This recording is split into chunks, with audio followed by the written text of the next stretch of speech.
Well, hey everybody, it's Romania Black, and we are on chapters 89 and 90. I had to get my numbers right of Scum Villain, Volume 4. The volume where MXTX can't make up her mind on how she feels about freaking Luo Binghe. No, so the first 3 weeks or the first 2 weeks of this volume, I was like, okay, well, we're not making progress, but that's okay. We've got issues. And then last week, suddenly MXTX was like, oh no, everything's fine. I'm like, girl, make up your mind. No, I did appreciate last week a lot because I was like, oh, it just, I was telling the moderators, sometimes it feels like MXTX has a switch and she's like, Luo Binghe is going to be a childish, selfish brat today. And then other days she's like, actually, he's going to be a really caring individual that's maybe trying to communicate with Shen QingQiu. And I'm like, girl, I feel like we need to develop this a little bit more and spread out some more time between these characters, let this feel more natural. Because right now it feels like you're just deciding to make them like this, which is fine. That's a choice, but I definitely, in relation to the other MXTX stories, I feel like there is a lot more time given to develop these relationships and make you really root for them as a couple. And here it's so chaotic. And I love the chaos in terms of the world building and the plot at times, but with the romance, I want it to feel a little bit more in depth and a little bit more rich. And that's not where we are with Luo Binghe and Shen QingQiu, but was happy that they did start to communicate. And then right when they were starting to get to the point that I was like, Whiteboard Coon's biggest thing was Luo Binghe letting Shen QingQiu have friends and interact with other people without having a jealous fit, I was like, okay, they're starting to communicate. Good. You asked Shen QingQiu if he was okay if he wanted to be with other people. And Shen QingQiu was about to be like, yeah, kind of. And then they just cut it off. And I was like, MXTX, let them have these conversations. So my biggest thing is as long as Luo Binghe, one, is like reins in his jealousy. We were talking about this with Anime Annie in the comments. Jealousy with a lover isn't necessarily a bad thing because it shows that they care and they're worried that, you know, they're gonna potentially lose that partner. It's only a problem when that person that's jealous starts to make demands and also starts to be violent about it, which Luo Binghe has done both. So I'm like, ugh. So as long as Luo Binghe can like cohabitate with Shen QingQiu and let Shen QingQiu hang out with Chi and the others, I'll be fine. That will be good. That will work for me. And if Luo Binghe, you know, recognizes Shen QingQiu does a damn lot for him and tries to like meet him halfway and also do things and be responsible, then I'll be fine. But we're still a work in progress on that. But last week was a good step in the right direction. And Luo Binghe turning into a child matches his personality very well, so it feels correct. So anyway, I'm excited to see where this is going to go because we didn't finish last week and to see what we all get. But before we dive into this, I do have a couple comments I want to talk about, and of course, some not as feral as usual fan art, which I guess we should start with to go into this. Pancake shared this, and it's from a person on Twitter named Greca or Rekka. But you can see in the Discord a link to their works. But I really like the 8-bit Sangzhong Mountain sect. I really like the 7 sects and how they're portrayed. I like, actually, that's the one thing that kind of sucks since we don't have the Donghua. In the Donghua, you kind of get a sense of each of the locations and how they look and how the characters, how they dress and all that. And the book does describe the robes and everything really well, but it would be nice to see visuals of the locations.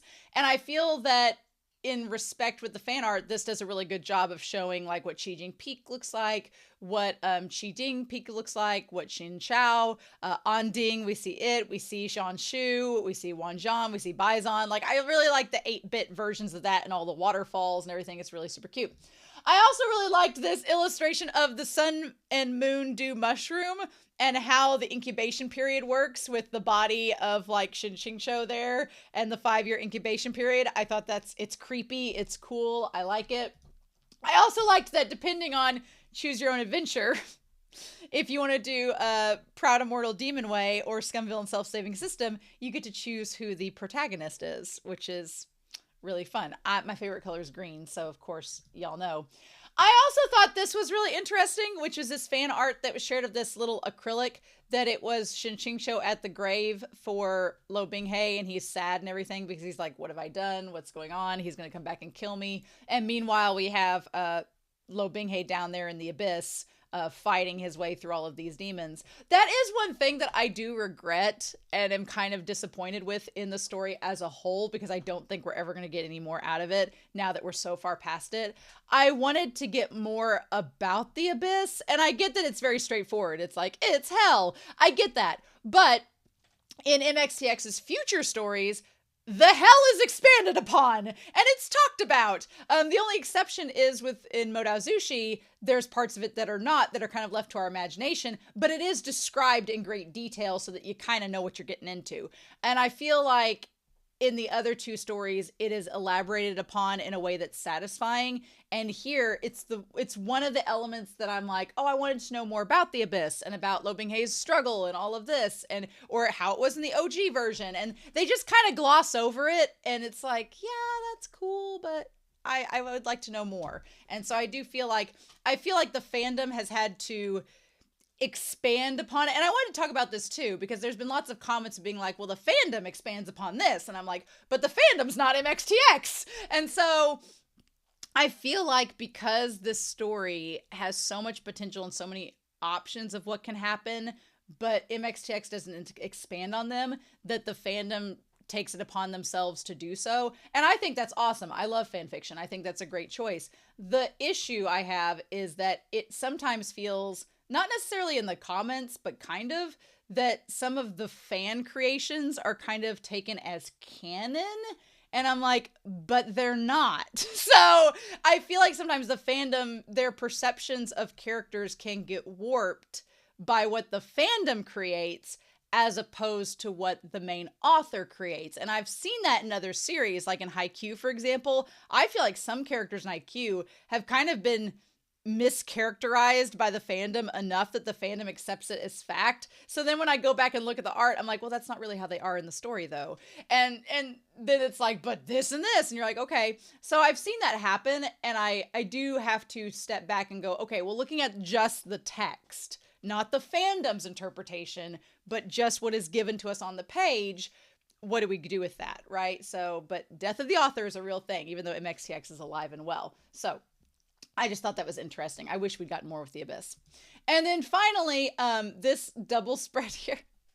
One, the pickle jar with the sexy Shen QingQiu legs is amazing, and I love every second of it. It's great. But also having the three demons, Mobei-jun, Luo Binghe, and Shen QingQiu. I guess Shen QingQiu is not a demon, but having them as Alvin, Simon, and Theodore seems legit. Although Mobei-jun, Simon was the smart one. So are we assuming Mobei-jun's the smart one, or are we just going that way because it's the color blue and that goes with Mobei-jun? Because like Shen QingQiu as Theodore makes a lot of sense. Luo Binghe as Alvin makes a lot of sense. But if you're suggesting that Mobei-jun is this really smart person, then I want to see more with Mobei-jun and Shen QingQiu. So we'll just have to wait and see about that. But I liked that. And then as far as the comments go, sorry this is a long intro, but there's a lot to look at here. Gabadoodle pointed out that, funny enough, Shinyan is also a homophone for Shinyan or abyss. MXTX. MXTX! How could you? I thought that was really cool, though. Rizu 2932 says that there are a million parallels in the chapter set, which was 75 through 77. But my favorite one that I wish was talked about more is that Yu Qingyan is similar to Shinyan, like Shinju is similar to Luo Binghe. Yeah, I definitely, after reading those chapters and seeing where we are now, feel like Yu Qingyan had this undying support and love for Shinju, but they were separated, and Shinju's trauma led him to make X, Y, and Z decisions. Ironically enough, Yu Qingyan in the OG story, his death is because Luo Binghe used Shinju as bait, which, that whole tick. But I definitely feel like we get Yu Qingyan and Shinyan do feel sympathetic as people in love with Shinju and Luo Binghe. And Shinju and Luo Binghe are both representative of individuals that have suffered through trauma, and the trauma has made them make bad decisions. And I'm like, okay. But we all know how this is song and dance has gone. So I don't want to get negative and be in a bad mood when I read these chapters, so I'm not going to. So, but I do see that parallel. So thank you, Rizu. I appreciate that. And then Anime Annie, being the voice of reason. Thank you. God, thank you. Your comments have been such a godsend, especially towards the end of volume 3. Thank you. It feels good to feel validated.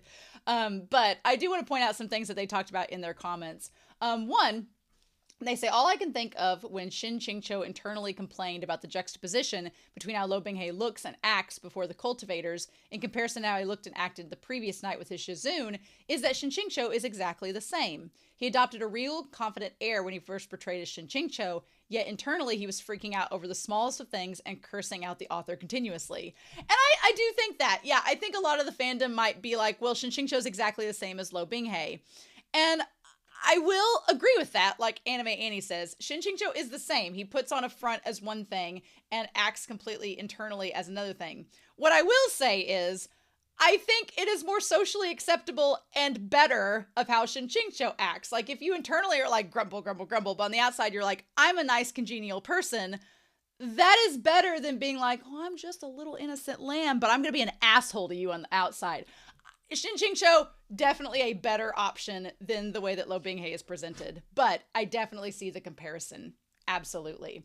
They also say, I took the crossed out daughter part in chapter 75 through 77 to be that the parents tend to be overly protective of their daughters dating, but don't quite act the same if it's their son, unless they're a boy mom.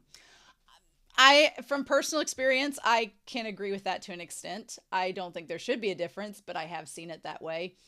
With how QingQi is acting, it's more like a parent would be with their daughter dating. You would consider this a very small little nod to the discrepancy there that's with parents acting when their children date. Yeah, I would definitely agree with that. I personally feel like from watching Friends and their parents, there's definitely, sadly, at least in US culture, more of a discrepancy against daughters dating than sons. But like, yeah, I could go on a whole tangent about that.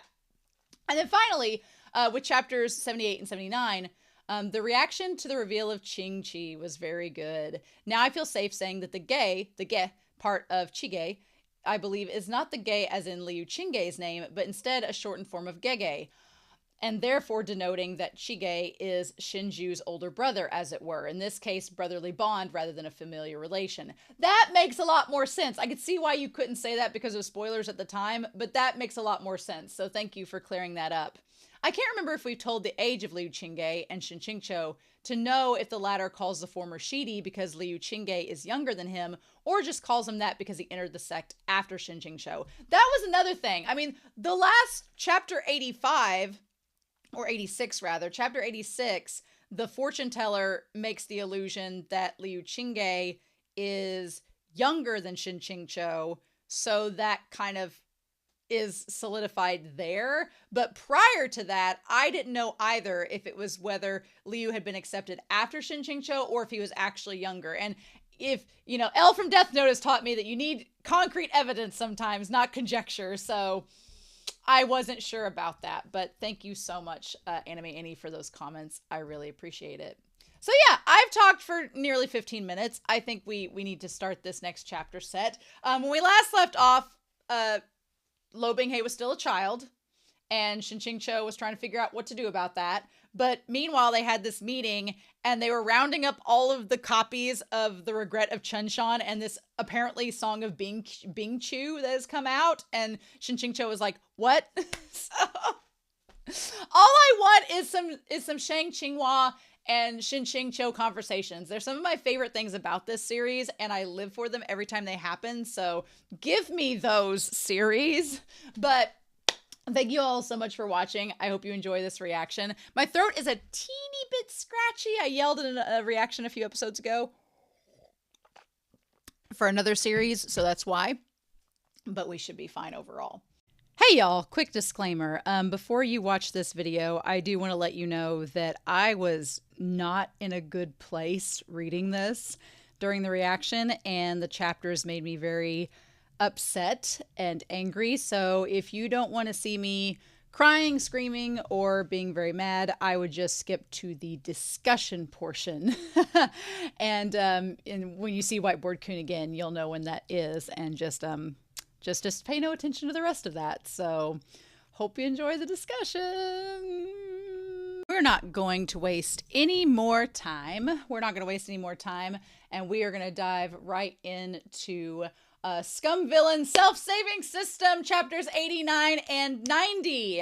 And we're going to do that here in 3, 2, 1, and let's go. I did look up the chapter titles for 87 and 88, but they were the exact same as the overall chapters, part 27, 29, whatever. So that was fine. We didn't have to worry about that. But anyway, so chapter 29, The Regret of Chunshan, the Song of Bingqiu. Bingqiu. All right, chapter 89. Wait, calm down first. From his place nestled between... Oh, okay, we're back to that. From his place nestled between Shen QingQiu's legs, Luo Binghe shifted even farther forward. But this disciple saw something very interesting today. I'm afraid I won't be able to calm down for the next few days, Shizun. What should I do? After resting for over a month at Sangzhong Mountain. Oh, this was when he was mad that he was still a kid. Okay, we're back to that. After resting for over a month at Sangzhong Mountain. Oh, Luo Binghe had finally recovered his original form. So we fast forwarded a bit. Shen QingQiu knew this day wouldn't end peacefully. But he still said with composure, well, that's easy. What did you see? Bring it here and show this master and we can discuss it together. But before that, get in a more normal position so we can talk properly. Good. Communication. That's important. Okay, I'll let Shizun see. It's going to be that damn book, isn't it? Slow and measured, he retrieved a thin little booklet from his lapels. Like he's been carrying it with him. The little booklet was illustrated in a flowery style, rather gaudy at first glance, not to mention familiar. Shen QingQiu was still pondering this familiarity when Luo Binghe flipped it open, straightened his back, and began to recite in a bright, clear voice. Oh my God, Shen QingQiu is going to kill Shang Qinghua. Once night fell, Luo Binghe lay on the bed, tossing and turning, unable to find slumber. He was used to passing out on the cold floor of the woodshed, and suddenly finding himself in a bed, he found it difficult to fall asleep. Especially when the Shizun he so longed for lay not far away, just on the other side of a single screen and a gauze canopy. The day's solicitous inquiries and attentive concern replayed before his eyes, fanning the fire in the pit of his stomach hotter and hotter, higher and higher. Shen QingQiu was speechless. Luo Binghe continued reading with a straight face. Luo Binghe felt his way to the bed. Cloth rustled beneath his hands as he loosened the ties of Shen QingQiu's inner robe, and when he reached beneath the layer of cloth, he found fine, smooth skin and strong, supple muscle. Dazed and spellbound, he tore the waist sash in two. Shen QingQiu cast a glance at the waist sash Luo Binghe had just ferociously torn open and tossed onto the ground. Goosebumps rose all over his body. What was he supposed to say to this? Luo Binghe lowered the booklet. Well, first of all, you don't hop into somebody's bed without consent. That's step one. Shang Qinghua, why are you writing this? Luo Binghe lowered the booklet, looked up, and said in all seriousness, it says here that this disciple lost his virginity the same night he moved out of the woodshed. In the flames of desire, lurid intentions bloomed. I snuck into the bamboo house's inner room in the middle of the night under the cover of darkness, and while Shizun was in the grip of a nightmare, unable to move an inch, did such and so, amorous and tender until the break of dawn. What the fuck? If I remember correctly, Luo Binghe was only 15 back then. Utterly devoid of conscience. Perverse lunacy. Luo Binghe continued as he flipped. Though the Luo Binghe in this novel is more audacious than this disciple and dares to act more boldly, his feelings for Shizun aren't far from the truth. If you really dared to act like that, this master couldn't guarantee he wouldn't take your life on the spot. Good. I'm glad Shen QingQiu's like, look, just because fictional Luo Binghe and you love me the same way, that does not excuse assault. No. Luo Binghe leaned down and kissed Shen QingQiu's earlobe. Warm breath spilled over the rim of his ear and he cajoled him. Well, Shizun, weren't you the one who said we would explore together? At least give it a second glance. He didn't dare look. If that text burned out his eyes, there was no way to get them replaced. Luo Binghe chuckled. Well, you won't look? Then allow this disciple to read it for you. Voice expressive, he went on. After Shizun lost his chastity to Luo Binghe that night, he severely punished this rebellious disciple and intended to banish him from Sangzhong Mountain sect, but in the end, he couldn't bear to do it, which would have been accurate. He merely treated him coldly until the Immortal Alliance conference was beset by sudden misfortune. Master and disciple were separated. Several years passed, and when they reunited, Shen QingQiu finally fell into Luo Binghe's clutches. Look here, Shizun. The Huanhua Palace Water Prison chapter is really something else. So is this what Shen QingQiu thought happened? Is this what... Oh my god. I would kill him. I would kill Shen QingQiu in a heartbeat. And be like, what is this nonsense? What is this propaganda you are promoting? Shen QingQiu couldn't compete with Luo Binghe's stubbornness. And he truly was a bit curious, so in a momentary slip of control, he snuck a glance out of the corner of his eye. This single glance burned him to a perfect crisp. Regret of Chunshan. Part 37. Flirtation in the water prison. Is this revisionist history? Are we rewriting what actually went down? Shen QingQiu shook his head, his voice slurred as he spoke. Oh, Luo Binghe, you let me go. Luo Binghe gripped the globes of his rear. Oh my god! Kneaded them once, twice, then pulled them apart to expose the hole that had been ravaged countless times. Shizun, now you're crying for me to let you go, he said with a wicked laugh. Back then, did you ever think that this day would come? Shen QingQiu sobbed and sobbed. It's too swollen, it won't fit. It was indeed very swollen, so much that the sight was nearly unbearable. The ring of reddened flesh was so swollen that it nearly glowed, and it was shut tight, looking as if it would be the most difficult to penetrate. Luo Binghe felt some sympathy for him, but he soon remembered how Shen QingQiu had abandoned him, and his hatred rose yet again.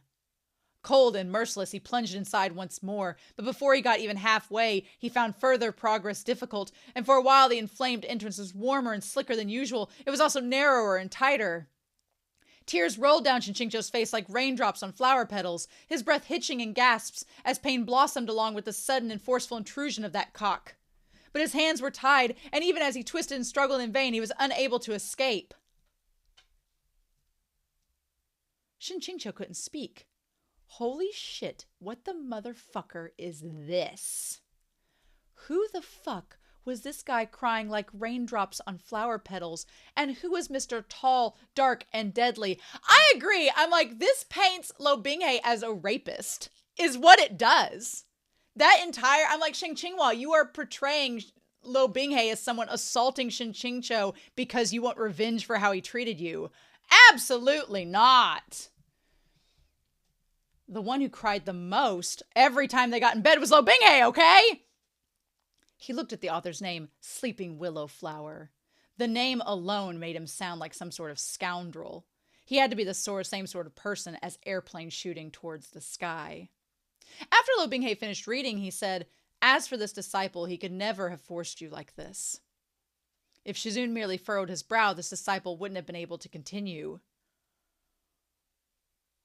How could I let Shizun sob like this and yet still not stop? This depiction here is a bit unrealistic. Not only was it unrealistic, it was OOC, completely out of character all the way off the map. Now, granted, I will give Luo Binghe this. During the whole Jin Mo thing, despite all of my qualms with it, I do recognize that by the time they were having sex, Luo Binghe was not fully aware of what was going on and didn't quite become aware until after the deed was done. I'm mad at MXTX for making these choices, but I understand where Luo Binghe was at mentally during that part. So I do admit, I will agree that if he had been fully conscious, he would not have let that happen. Still, I'm more mad at MXTX than anything in that segment, but anyway, this fucking regret of Chunshan. It was basically trashy RFP porn fanfic that was out of character to the heavens, yet it somehow became so popular. No wonder you always heard girls say the trashier a work, the more easily it becomes a niche hit. I feel like in some regards, this is MXTX telling the fandom, like, don't take these characters out of character. And I'm sure there's a lot of fan fiction that reads exactly like this. And gross. But that wasn't the main point. Shen QingQiu cursed the author of this porn book and porn ballad to be unable to get it up for the rest of his life. Single dog! It'd serve him right to have to jerk it to the end of his days, to jerk it until he died, forever unable to find a wife. Well, I don't know if Shen QingQiu, I don't know if Airplane Shooting Towards the Sky is looking for a wife, but...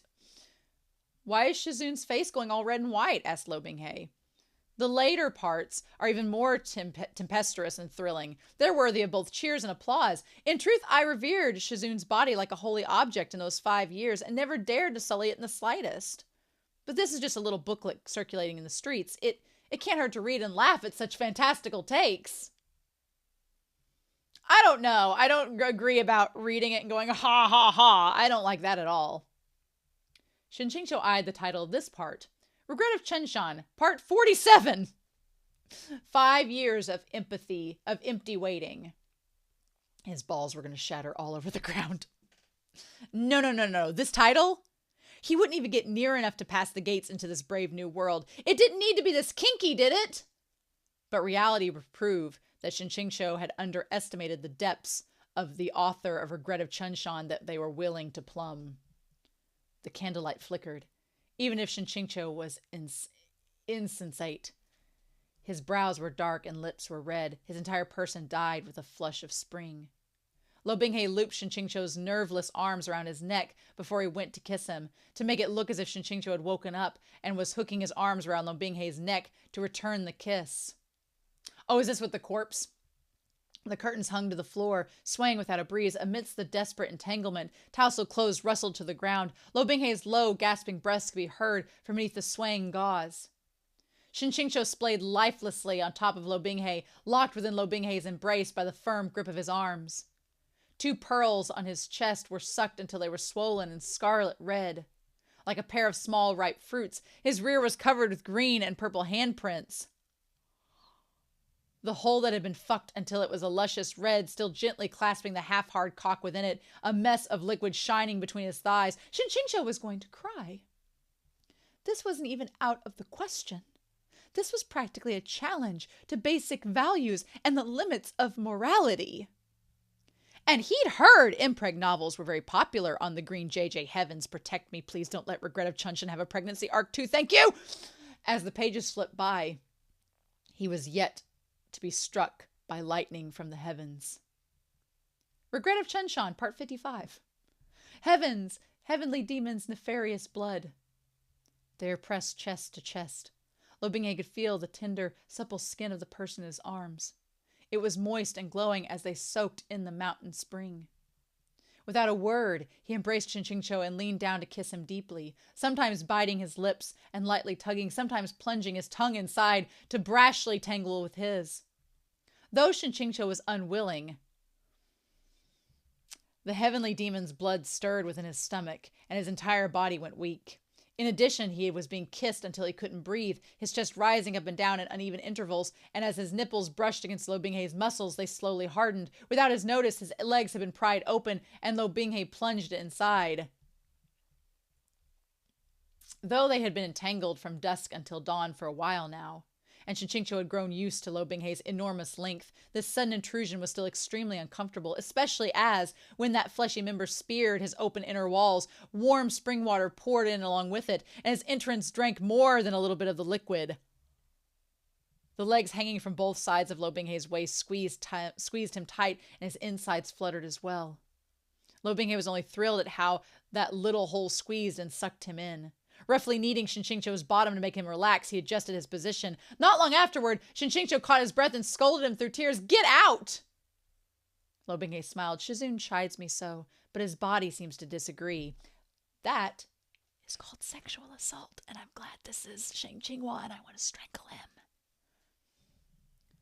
Shen QingQiu clenched his teeth, unwilling to give in. If you hadn't fed me that poison blood, how could I be tormented by an ingrate like you? Under the control of heavenly demon's blood, the only option left to him was to obediently spread his legs even further, relax his hold, and allow Luo Binghe to fuck him. His flesh seductively cradled Luo Binghe, lightly clinging to him. Shen QingQiu's breaths came in gasps on the brink of sobs, and after a particularly hard thrust, his lips drew tight, low whine seeping out from his nose. Luo Binghe had one arm under his bottom, keeping their hips tightly interlocked, and the other hand blithely smacked Shen QingQiu's round, snow-white cheeks once with every thrust. Shen QingQiu was overcome with humiliation. Luo Binghe didn't let him rest for long after that round and carried him out of the spring. Once Shen QingQiu left the water, his limbs and whole tightened, beset by the cold air. Luo Binghe set him down like a sacrifice on an altar, bare on a nearby chunk of limestone. There he drew him into an interlocked embrace below the open sky. The limestone was ice cold, and Shen QingQiu began to squirm as soon as he was set down. His skin was fair and pale, and after that vigorous round of lovemaking, the warmth of the spring, his entire body was flushed a bewitching pink. Black ice painted like stars swelled with dewy ripples as their focus blurred, tired and drowsy, his spirit like a dying ember. He turned his head, refusing to look straight at the traitorous disciple Luo Binghe.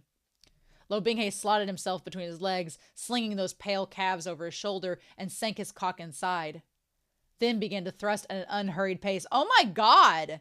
Every inch of Shen QingQiu's fleshy walls were stretched to the limit as if they were scraped by that pillar. The creases at his entrance were stretched smooth. Shen QingQiu had nothing to say. Drugging, non-con, force, what a marvelous buffet. This author was having a ton of fun, weren't they? Actually, I never imagined that heavenly demon blood could be used in such a way, said Luo Binghe. Shen QingQiu was silent. After bearing witness to the depths of the original Proud Immortal Demon Way's depravity, it wasn't as if he'd never thought of it. He just never expected that one day this usage would be applied to him. My eyes have been opened, said Shen QingQiu. Luo Binghe nodded. My eyes have been opened. And he continued, so this disciple can't have had his eyes open for nothing, can he? Well, these were bad things. You shouldn't do what was just described in the text, Luo Binghe. That a rational adult would know that. Luo Binghe, even though this master has allowed you to, I never allowed you all this variety, Shen QingQiu said in a warning tone. Luo Binghe started, oh, this disciple understands. He looked a bit disappointed, but didn't push the issue. And now Shen QingQiu was the one feeling uneasy.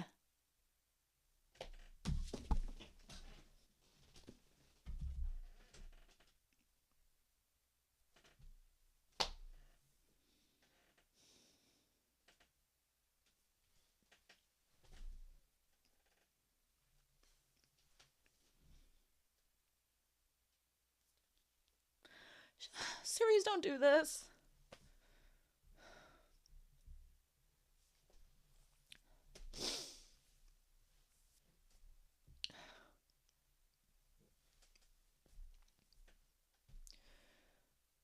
I'm like, you clearly know Shen QingQiu doesn't want to do any of that. So why are you disappointed?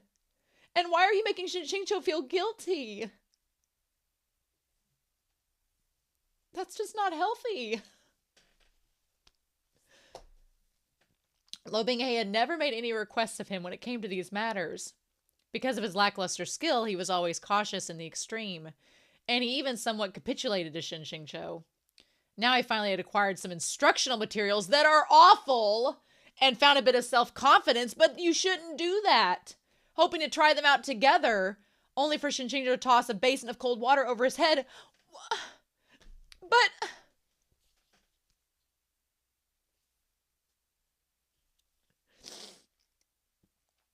MXTX, you should not be.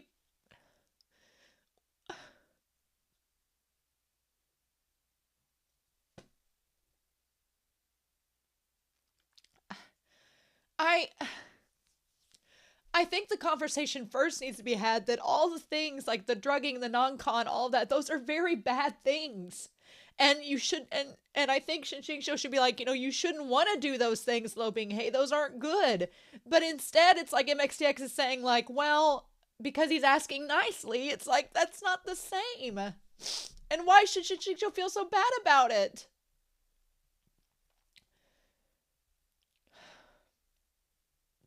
Shen QingQiu squirmed in his seat. After a while, he finally picked up his fan to cover his face and said with some reserve, meaning he doesn't want to do it. How do you want to do it? All at once, Luo Binghe came alive. Of course, Luo Binghe always gets what he fucking wants. Like,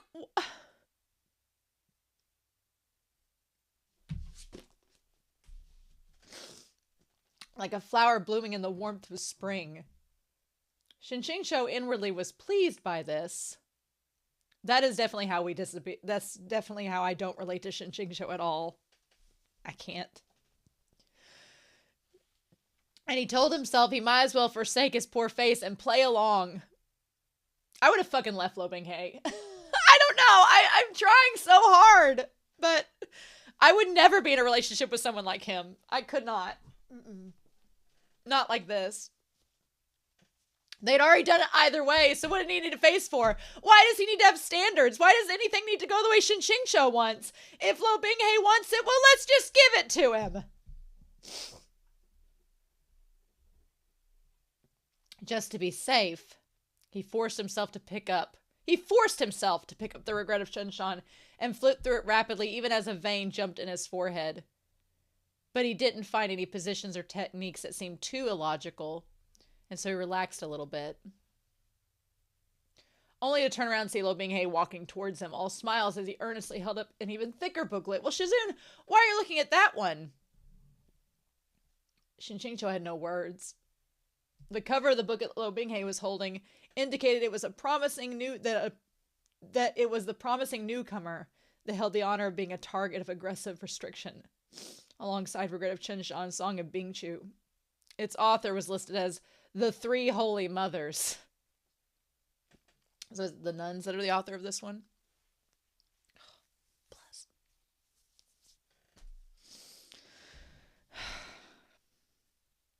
I just don't know if I like the lesson that we learn.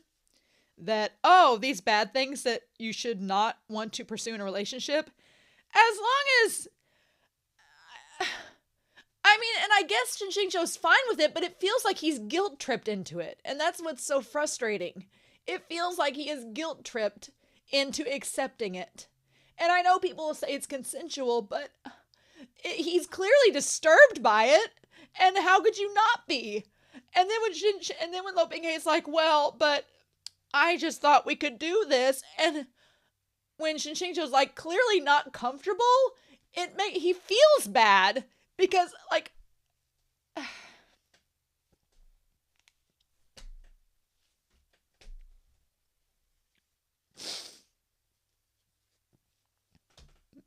anyway.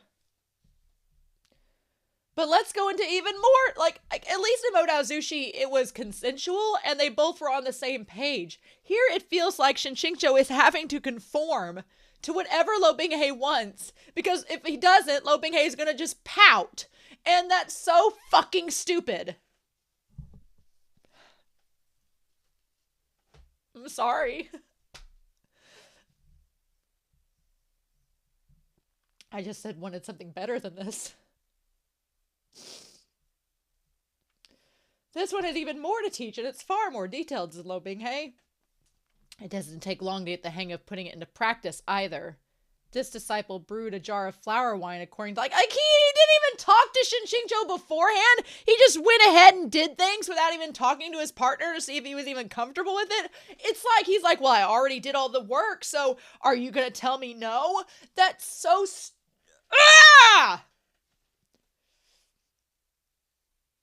Shall we see whether its effect is as it described? Looks to me like it just has even lower depths to plumb. Shen QingQiu knew that under no circumstances was this jar of wine meant for drinking. Wait a minute. The props were all prepared. Had Luo Binghe just been putting on a pitiful act to mess with him? Yeah, that's the thing! It's like, you weren't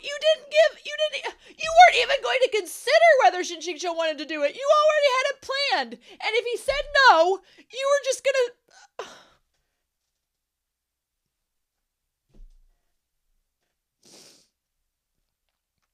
Luo Binghe pulled Shen QingQiu's hips up, leaving his rear pointed high as he arched his back with a limber curve, his back towards Luo Binghe. This was the condition Shen QingQiu had set up for accepting his request. If Luo Binghe insisted on trying something from the book, he would do it from behind, or else Shen QingQiu really wouldn't be able to hang on to this easily wounded dignity. Though Luo Binghe was internally obsessed with fucking Shizun face to face, he was impatient to put what he had learned into practice. And he had learned from this booklet that the person on the bottom could more easily feel pleasure if they did it from behind, so he happily agreed. I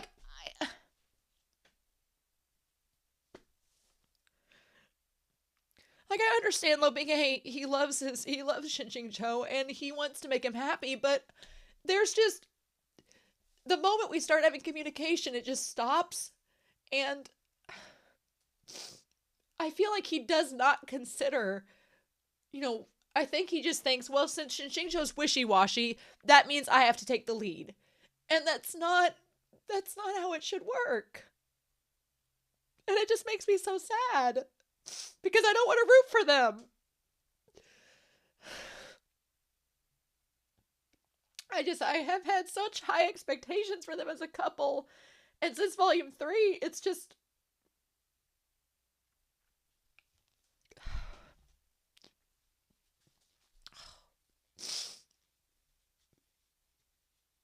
Like, I figured that when he read those parts that were so awful, that he'd be like, hey, Luo Binghe, this isn't cool. This isn't how you do things. But instead, Luo Binghe's like, let's try all that. And Shen QingQiu's like, well, that's not really what this is about, but okay.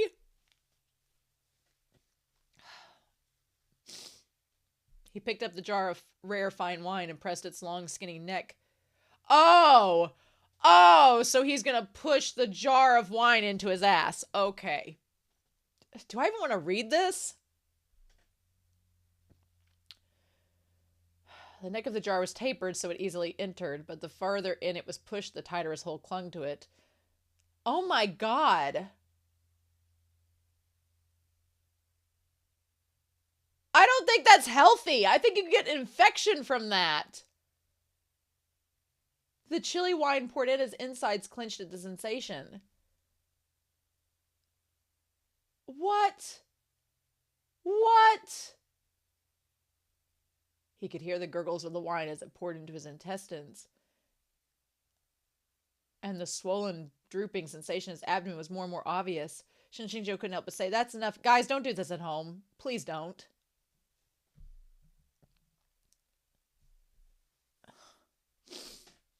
Luo Binghe obediently stopped, but the mouth of the wine jar remained inserted inside of him.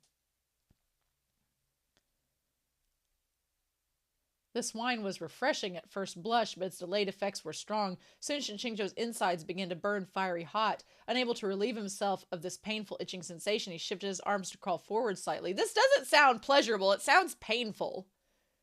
This time Luo Binghe didn't stop him. The mouth of the jar lid slid out of his entrance with a pop, and Shen QingQiu clinched before the wine could dribble out, and then he didn't know what to do. Letting the wine pour out of his ass right in front of Luo Binghe would be far too humiliating, but he only moved a bit, and he already couldn't take it. He was afraid his hole would slip up even with the slightest movement.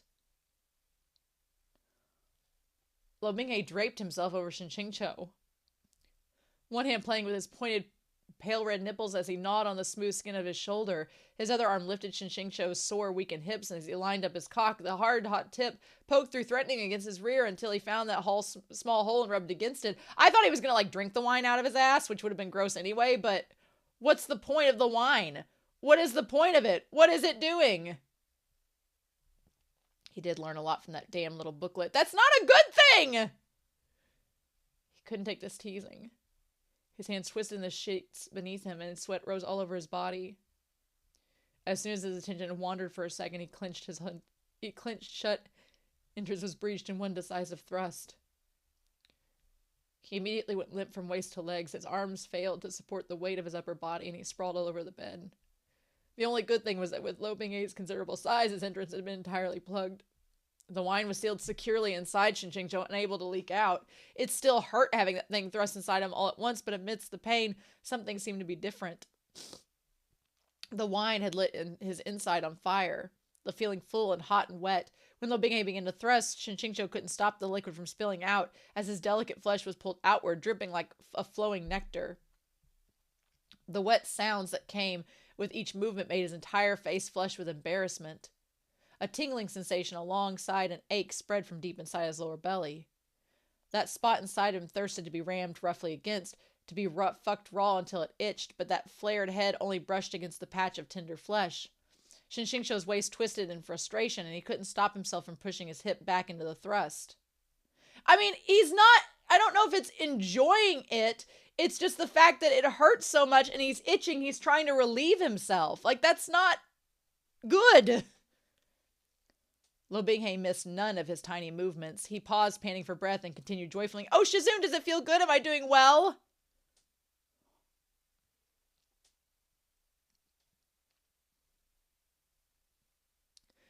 piston in and out. More and more of the faint red translucent wine leaked from the point of their union.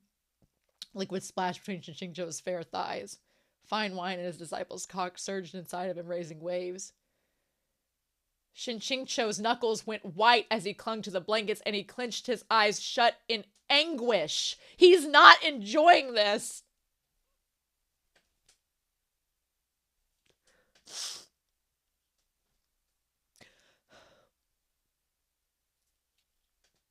Luo Binghe would get up. Does it feel good? Does it feel good, or doesn't it?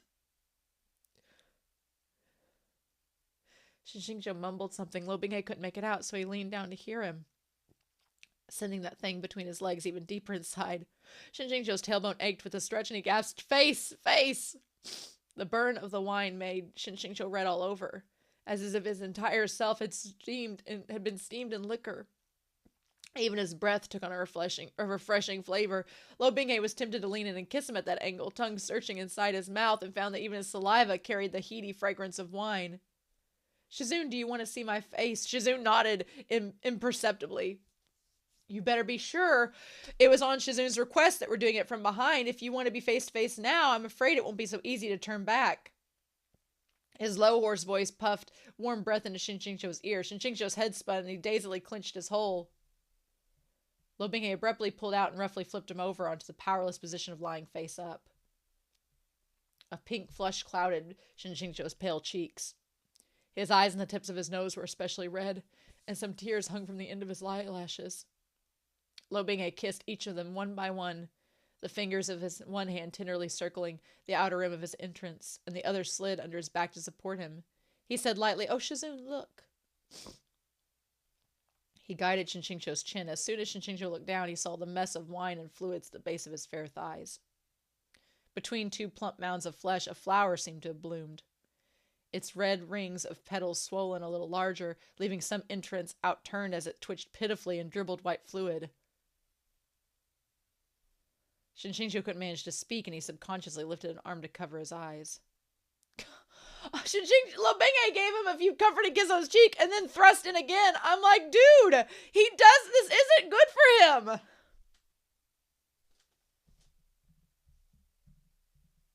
Are you that oblivious?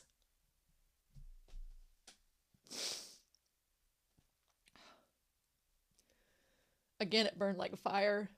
Luo Binghe let go of his back, and Shen QingQiu collapsed. Black hair splayed everywhere across the bed, fingers powerlessly sinking into the taut muscles of Luo Binghe's back, his neck arched. After another round of vigorous thrusts, the wine in Shen QingQiu's belly had more or less entirely leaked out. The passage that had been thoroughly washed with strong wine was in an excellent state. Warm and flexible, sensitive and amorous, but guarded, yearning to squeeze and cling to the outside invader with all of its strength, yet afraid this thing would tear its thin walls. Wet sounds came from Shen QingQiu's hole, and his legs locked tightly around Luo Binghe's waist. His buttery smooth inner thighs rubbing against his skin, toes curled, a drunken look on his face. The fragrance of alcohol drifted through the air, going to their heads. Shen QingQiu was truly intoxicated. So he's just drunk off of it, but it feels like he's been drugged. But before he sank so deep as to lose consciousness, Luo Binghe woke him up. I'm like, if he starts to lose consciousness, Luo Binghe, fucking pull out. Shen QingQiu sank down under his weight. The cock inside him instantly pushed the layers. Quit fucking him if he's about to pass out!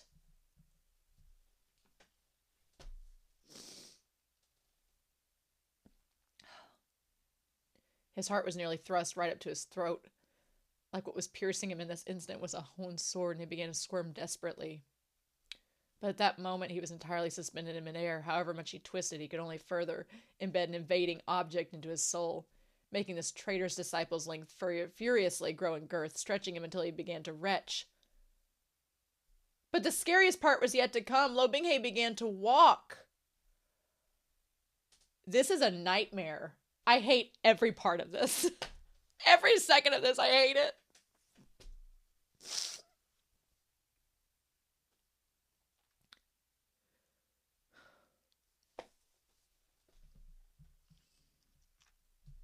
This position sent Luo Binghe's cock extremely deep inside Shen QingQiu, With every step, that thing didn't pull out, but rather vaguely jostled about inside him, the angle constantly changing, but was always enjoying a massage from Shen QingQiu's hole as it clenched and trembled. Oh, yeah, Luo Binghe feels great. He feels so wonderful through all this, but Shen QingQiu's fucking suffering. In addition to being fucked so deep he thought he was going to retch or vomit, Shen QingQiu was afraid that he would fall. He couldn't take it anymore. He gasped out in fits. He's like, wait a minute. It's too deep. Binghe, put me down. But he's not fucking listening to him! Luo Binghe nibbled on his earlobe and mumbled through every, oh, it's not deep enough. It's still not enough. He told you to stop! He had stuffed his belly full. How deep do you want, Shen QingQiu girl? What else are you going to try to do?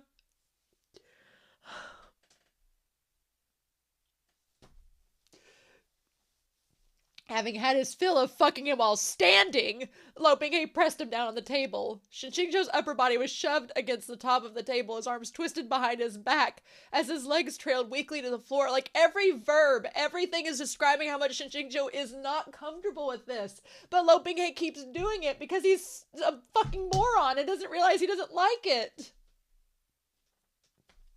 MXTX, why are you doing this? Shen QingQiu's face was pressed to the table as the hardness moved in and out between his legs. He was already at his limit, trembling all the way from his hips to his toes, nearly unable to stand. But Luo Binghe was still holding those two pale mounds of flesh in his hands, pressing them together in the middle, so he could experience the overwhelming pleasure of being squeezed by hole and ass all at once. Shen QingQiu felt more tormented than ever by the foreign object between his hips, not to mention how his bottom was being kneaded and slapped in a way that didn't hurt, but was extremely humiliating. Not long after, Luo Binghe switched the techniques again. He only pulled out a little bit each time, and then thrust back even harder as the flesh beneath his hands was squeezed out of the shape with the force of his grips. Shen QingQiu sprawled all over the table, his center burning under the steady grind in a way that both hurt and itched. He felt on the verge of insanity, but was locked in place, unable to move an inch, forced to take in everything Luo Binghe gave him. Luo Binghe truly deserved the title of star student. He could overwhelm someone simply by copying from the lesson materials. Shen QingQiu wanted to weep, but he couldn't find the tears, and he could only weakly whimper, "What exactly did you read?" Guys, I gotta take a break. I'll come back to do chapter 30, but I gotta take a moment to collect myself. Oh my god. I need to take a breather from that before we dive into this second chapter. I know that Shen QingQiu doesn't outright say that he doesn't want to, but it's clearly painful for him. And I guess my biggest problem is the two of them, there's no communication. Like, Shen QingQiu clearly finds the regrets of Chenshan to be a problem because they basically, describe sexual assault, drugging, non-consensualness, and they're not, like, that's kind of, I feel like the regret of Chenshan is what people in the fandom think that Scum Villain is with the romance scenes, but that's kind of the joke because it isn't. But then it's like Shen QingQiu is clearly uncomfortable, but he doesn't want to tell Luo Binghe no because we know what happens when you tell Luo Binghe no. He becomes a child and throws a tantrum. And so it's like, if Luo Binghe doesn't have everything he wants, if he's not coddled like a fucking baby, then we can't have a relationship. And I hate it so much. And I know that Shen QingQiu, he did say no once, and Luo Binghe still did it. It's like, fuck consent. Oh, I'm getting so mad all over again. Y'all. I might need to take a break from some Scum Villain after this, but the next time I read cannot be like this. It just can't. Whatever y'all suggest, it cannot be like this. I won't be able to stake it, and I won't read it.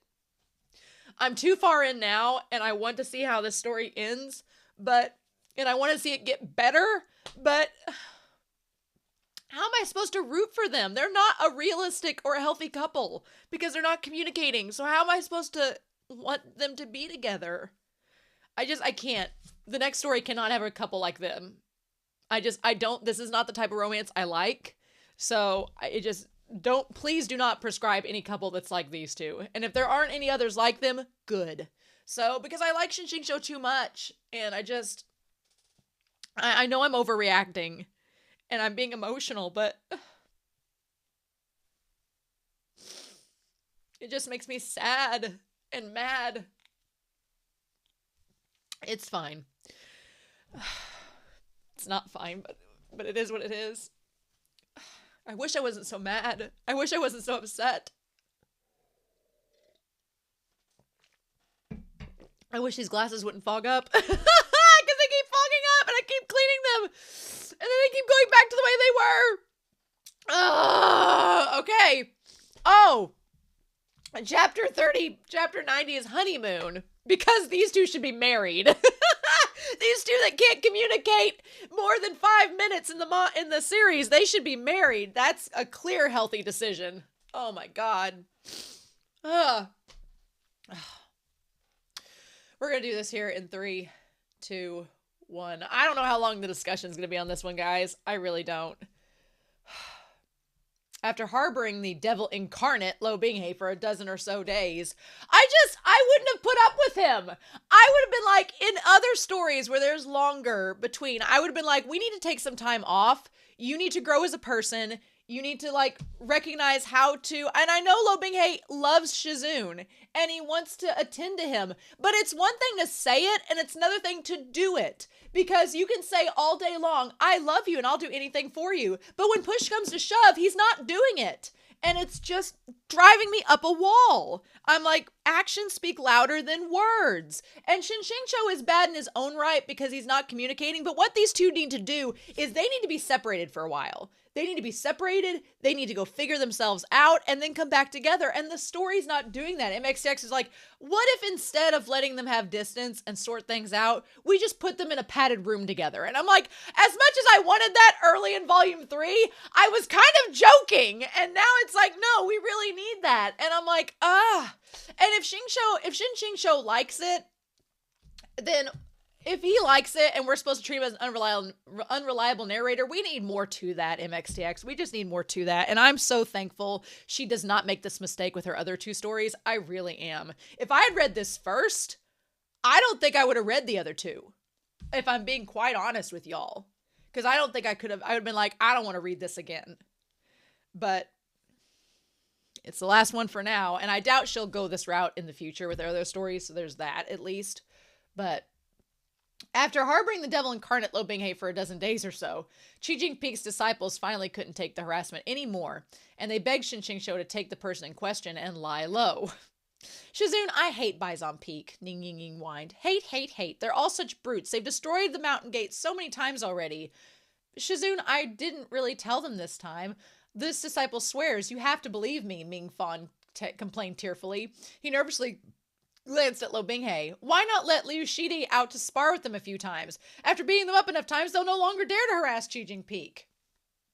Luo Binghe was utterly unmoved. Shizun and I barely have any time to discuss business. Where would I get the extra hours to spar with those wild monkeys? Shen QingQiu demurely waved his fan, unspeaking. To be fair, this so-called discussing business was more researching new dishes, cleaning bamboo houses, cutlery, and furniture, and coming to act cute and sweet with all those propositions, no matter the time and location. Ming Fan sniveled tearfully as he wailed, Well, Shizun, do something!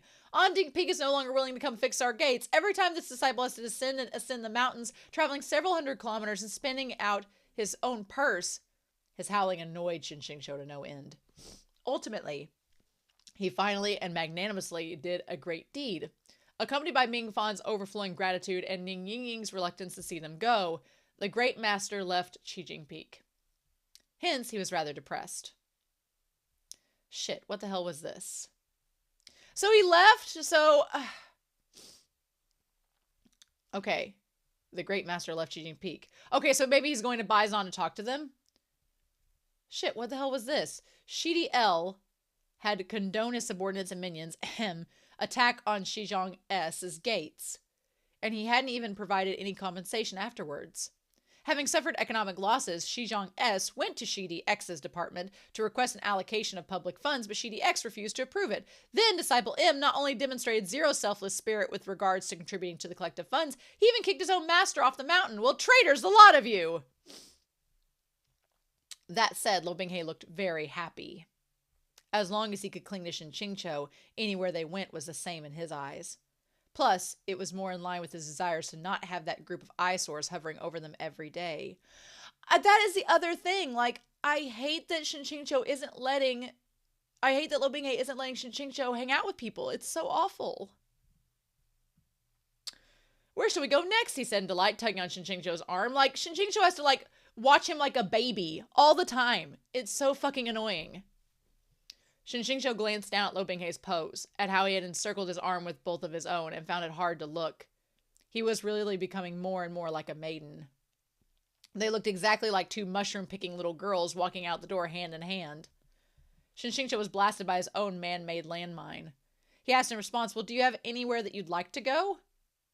Luo Binghe gave it some thought. How about we go to places we've been to in the past and see how they've changed?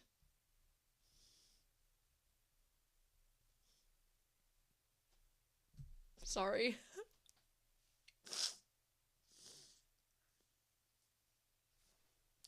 So backing up before we go any further, basically, Liu Qingge had been fine with the attack on the gates, which is a problem. I wish they'd talk about it. And there were no funds. So basically, Shen QingQiu was forced to leave again. But Luo Binghe is fine with it, so we should all be good.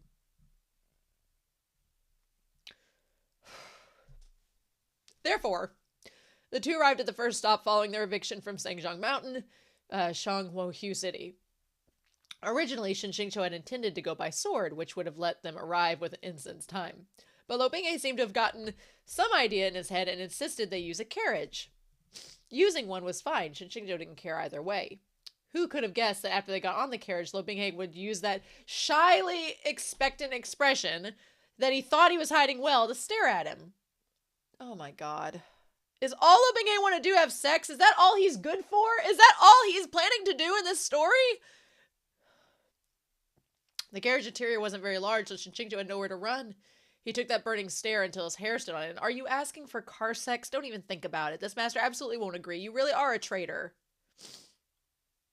Luo Binghe stared at him for a long time, but when he saw no particular gestures from Shen QingQiu, meaning they weren't of one heart, his head slowly drooped. Oh, imagine that. He prodded his fingers together cutely. Oh, Shizun, don't you remember? He asked, a bit at a loss. Shen QingQiu realized that when it came to his everyday internal monologue, it basically always started with a beat of silence. Remember, he asked. Remembered what? Luo Binghe was disappointed. Back when Xi Jinping disciples left the mountain together for a training experience, you let me ride with you. To think Luo Binghe remembered even the dusty old affairs with such clarity. Meanwhile, Shen QingQiu had pretty much forgotten most of it. Luo Binghe sighed, so Shizun really doesn't remember. Faced with this contrast, Shen QingQiu couldn't help but feel guilty. Well, what is fucking new? He waved his hand, letting Luo Binghe lean against him, and then rubbed his cheek to pacify him. Well, Shizun only temporarily forgot. I'm sorry. I'm so fucking tired of him apologizing! Ugh! Nothing was ruined. Why does he have to apologize for forgetting something? Oh my fucking god. Having been pacified, Luo Binghe was satisfied, his lips curving upward. Shizun's acts of kindness toward me far surpassed this moment. How can you remember each and every one? Pure silence. Could you not headcanon me as such a loving Holy Father? I really have just forgotten. I can't live up to your divine expectations. Shen QingQiu and Luo Binghe wandered leisurely down the main road post Shanghu City's gates. Stalls crammed with eye-catching goods bordered them on either side. In the middle of it all, a gorgeous banner fluttered in the breeze. Shen QingQiu's gaze was drawn to the banner before it drooped to the face of the stall owner sitting beneath it. His smile, with its trademark subtle, looking warm and elegant at first glance, but in truth cool and lofty, Gas froze. I'm so sorry, y'all. I'm so sorry. I'm so mad and upset with all of this. I'm so sorry. I'm going to finish reading this chapter because I don't feel like it's fair to you all for me to quit, but I really expected us to be making progress, but this isn't progress. It's just the same shit.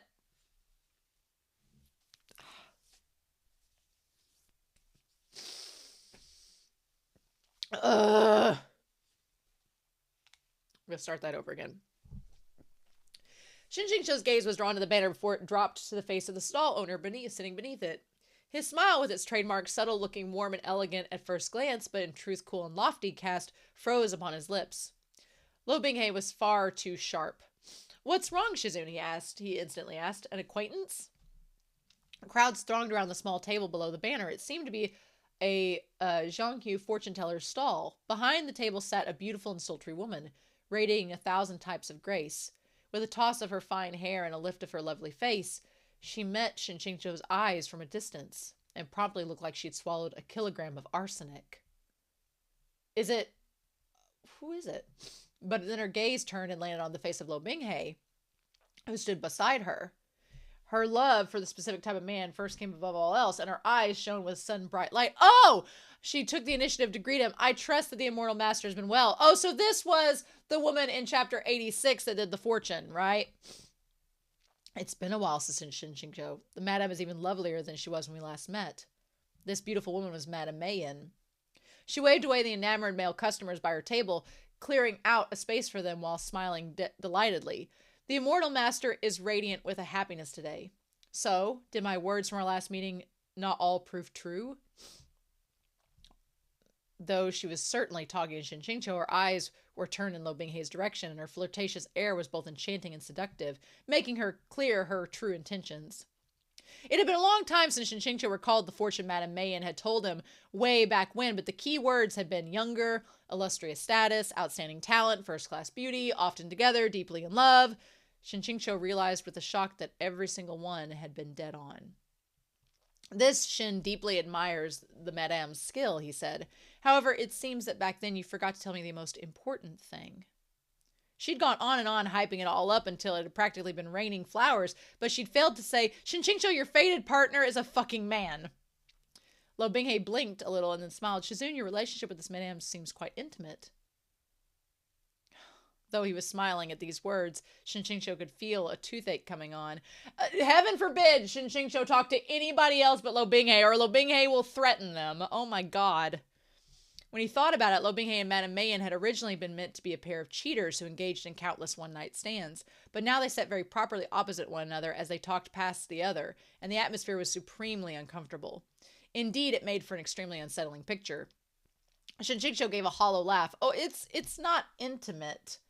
Not intimate at all. It has been many years since we met. I never thought we'd meet again in the Jianghu, nor that the madame would have this sort of business in Shanghu City." Madame Mayen humphed. "Isn't this all thanks to that cultivator who accompanied your distinguished self on your previous patronage?" "Which cultivator?" Luo Binghe suddenly said. Shen QingQiu's smile froze a second time. "Oh no! Luo Binghe's gonna find out Shen QingQiu spent an afternoon with someone else, and he's gonna burn the world down." Madame Mayen commenced angrily complaining. "Oh, don't blame me for speaking badly behind his back, but when you came we extended such a courteous invitation, and we treated neither of you mortal masters poorly, yet he was truly incredible, collapsing half of my cabin right off the bat and scaring away most of my sisters. The next few times we met, he wouldn't leave me even the slightest bit of face. I've lived for a long time, but I have never met such an unfeeling man, one who understands neither romance nor tenderness, who only runs about fighting and killing. Pah! Your name's been spat upon, Liu Qingge. You've actually been spat upon." The kind of violent actions described could only be attributed to one person. Of course, Luo Binghe understood, and he stared at Shen QingQiu. "Well, Shizun, was it Liu Shishu? When did you leave Sengzhong Mountain alone together?" Shen QingQiu saw the veins bulging in his forehead and coughed dryly. "Well, that was when you were absent." Luo Binghe pinched his palm hard. "Shizun, could you give a concrete explanation to your disciple as to what exactly happened between you, Liu Shizhu, and this succubus who's as beautiful as a flower?" Oh my god, does he think they had a threesome? Coaxing Luo Binghe was already a piece of cake for Shen QingQiu. The steps were, first calmly say, "Not as beautiful as you." That's kind of like abuser behavior. No offense. That's kind of like if you've been Stockholm syndrome into a relationship and you know your partner's abusive. And so your first thing is like, oh no, you're the best. Oh, not as beautiful as you. Like, that's not good. No. Then, before Madame Mayon's spazzing smile promised, nothing happened, really. And if this doesn't work, repeat steps 1 and 2. Where's the trust in their relationship? The fuck? Madame Mayon clearly thought that the flames hadn't been fanned high enough. I did throw some of our succubus's mesmerizing fragrance on that cultivator you were with before I left, she said from the side. Though given his frigid nature, I doubt it was much of a problem. A succubus's mesmerizing fragrance, that name alone told you everything. An aphrodisiac. Luo Binghe's face was rapidly filling with rage. Nothing happened? How is it that they've been in this relationship for this long and Luo Binghe doesn't trust Shen QingQiu? And I know Shen QingQiu has been wishy-washy, but you've been together long enough now. Can you not trust your partner? Like, what the fuck? I swear to high heavens, really nothing happened. I didn't even have to jerk him off. Luo Binghe was both jealous and bitter. This disciple was in the endless abyss, cutting his way through thorns, while Shizun was surrounded with green hills and crystal waters, enjoying himself with other men. Oh, like Shen QingQiu didn't suffer? Oh, fuck you. What the hell do you mean, other men? Can't you use proper terms like colleagues or sex siblings? Shen QingQiu waved his fan with incomparable integrity and humphed. What do you mean by enjoying yourself? In the desolate mountain full of frenzied monsters, one person kicks the other into a freezing watering hole and gives them pneumonia? What's there to envy in something like that? That's all? That's all. Madame Mayhem chewed her nails. What do you mean, watering hole? She said hatefully. That was my beloved rose pool. Yeah, I kind of hate that. I hate that Luo Binghe is like, well, I was suffering and you were just having a great time. I'm like, well, that's a great way to talk to your lover that you care about.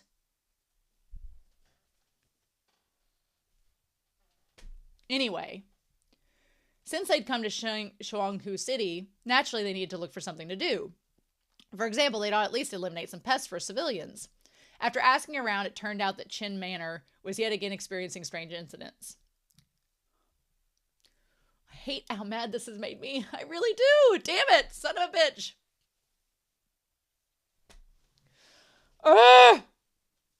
That one year, the wicked, vicious Skinner demon had transformed into the old master's beloved concubine, Dyer, and hidden within his manor.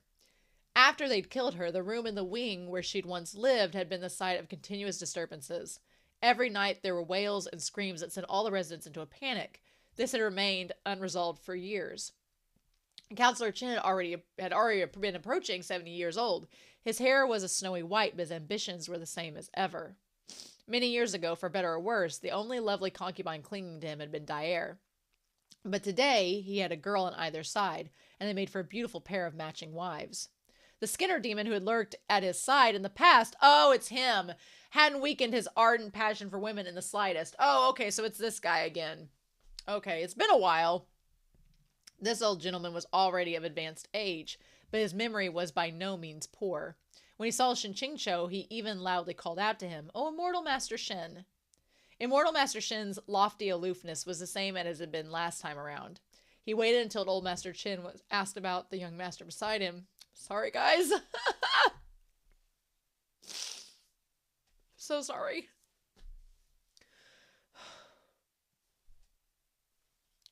Anyway. This is indeed my little disciple from back then. Old Master Chen smiled. Oh, no wonder he looks so familiar. Only after seeing this immortal master and his beloved disciple together did I realize how many years had passed. The conventional exchange of greetings was naturally handed to Luo Binghe, who had already assumed his former role as the little secretary who handled everything. Shen QingQiu was happy to stand aside and shut his mouth, sliding into his badass poser act. As he watched the badass darkened demon lord Luo Binghe work patiently, acting as sweet as a true apple of his eye, Shen QingQiu inevitably began to float with happiness. It felt so wonderful. His gaze on Luo Binghe couldn't help but feel with more and more parental affection. Yeah, it's parental. I'm just like, how am I supposed to root for them as a couple when they're not acting like it? Meanwhile, every 2 lines Luo Binghe spoke, he looked over at Shen QingQiu as well, and once his gaze shifted over, it was unable to leave.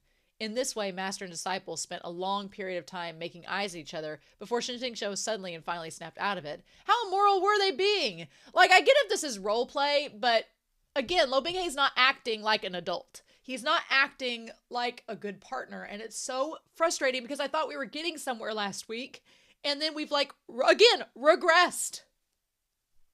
On their way to the room in question, Luo Binghe kept trying to hold his hand. Shen QingQiu was one, worried about outsiders, which, Shen QingQiu, come on now, and two, wanted to tease him. Okay, well, that's that. So he purposely refused to let him. The two of them skirted around each other, whipping out all sorts of tricks. If anyone from the cultivation world or demon realm had seen this master and disciple duo using their sect techniques to play or flirt around until those arts were unrecognizable, they would definitely have coughed up 3 liters of blood. Like, I want to think that this is so cute, and I would, if not, like, 2 seconds earlier, you hadn't had all this other shit happen. It's like MXTX gives you these moments that are like, alert, alert, red flag, red flag. And then she's like, oh no, everything's fine. And I'm like,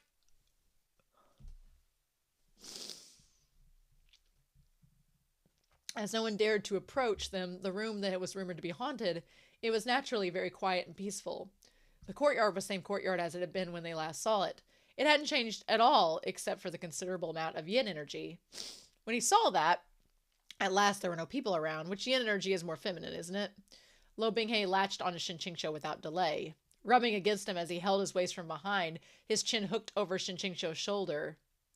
He asked in a whisper, does Shizun remember this place? That's kind of my other thing, and we're going to go ahead and talk about this, because I don't know how much I'm going to have to say when this chapter set is over, because I'm just so pissed off at what the story is doing right now. But, and why it's making me so mad. I'm more mad at that. I'm more mad at the fact that I'm getting so upset about it, and that's so frustrating. But I'm like, in MXTX's other 2 stories, the romance is so consensual.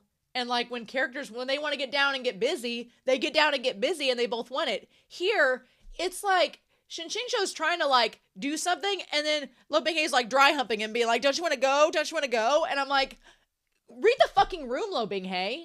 Like, talk to him first. Like, quit trying to like pressure him. It feels like every time he's pressuring him to do stuff, and I hate it. Of course he remembered. Wasn't this the place where he'd first turned on easy mode? All right, that was a joke. How could he not remember? This was the place where he'd screwed Luo Binghe over for the first time, and so terribly. Back then, in order to preserve his own life, he'd almost let the Skinner demon strike Luo Binghe on the head. It had been a rather unkind thing to do, and now that he recalled it, he even felt bad. Story of this freaking series, Shen QingQiu feels bad every 5 seconds. He was too... But he knew that Luo Binghe wasn't going to die. It was still a bad thing to do, But it's like, oh my god, can we have one chapter where maybe Luo Binghe feels bad about how he's been around Shen QingQiu? Why does it always have to be Shen QingQiu? He began to bitterly complain. Shizun, have you really forgotten this disciple is so anguished? Ever since the two of them began fooling around, Luo Binghe hadn't been able to pass a single day without becoming anguished at least several dozen times. That is so exhausting. I would have been like, we gotta take a break, dude. Go away. When Shen QingQiu spoke a couple words to other people, he'd become anguished. Yeah, like, grow up. When Shen QingQiu took 2 fewer bites, he'd become anguished. When Shen QingQiu complained the bathtub was too small and kicked him out, he'd become anguished. His anguish was like snacking on broad beans. Show up with a snap and disappear another snap. They are not romantic to me at this moment. It's just like, there is so much just brattiness with Luo Binghe, and like everything's so bad, and I cannot stand it. Like, I know he's gone through trauma, but newsflash, everybody's gone through trauma, and it's not an excuse to be so childish. Oh my god, I cannot. But now that he was standing at the scene of his former crimes, everything's a scene of your former crimes, Shen QingQiu felt guilty. Newsflash, what's new? And couldn't help but soften a little. His roast of crazy demon dissipated before it could be posted. He quickly reached up and patted Luo Binghe's cheek. Oh, don't be angry. Today, Shizun will grant you one request. But let's deal with that evil spirit first. He's like, really? When has Shizun ever? Shen QingQiu was about to continue, but he shortly shut his mouth to avoid tragically embarrassing himself. Whether he finished with lied to you or screwed you over would be basically slapping himself in the face. Since Shizun said so, Luo Binghe pulled out length after length of red rope, his face flushed. Oh, hello, immortal binding cable. Goodbye, immortal binding cable. Oh, that was his? That was his. Oh. Oh my god. That was his immortal binding cable. Yep, that was supposed to be Shen QingQiu's, not Luo Binghe's. Also, let's talk about this. I get that Shen QingQiu has done a lot that he regrets with Luo Binghe. But I think, one, in Shen QingQiu's mind, he oversimplifies it. Like, it's so complicated. So to say that...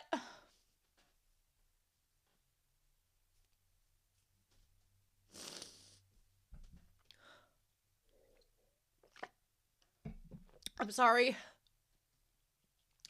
But it does make it feel like Shen QingQiu is saying that he deserves for Luo Binghe to be this way to him.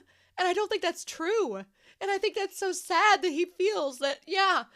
It's just like, MXTX makes it to where Shen QingQiu thinks that Shen QingQiu has to, like, answer for everything he's done and all his decisions.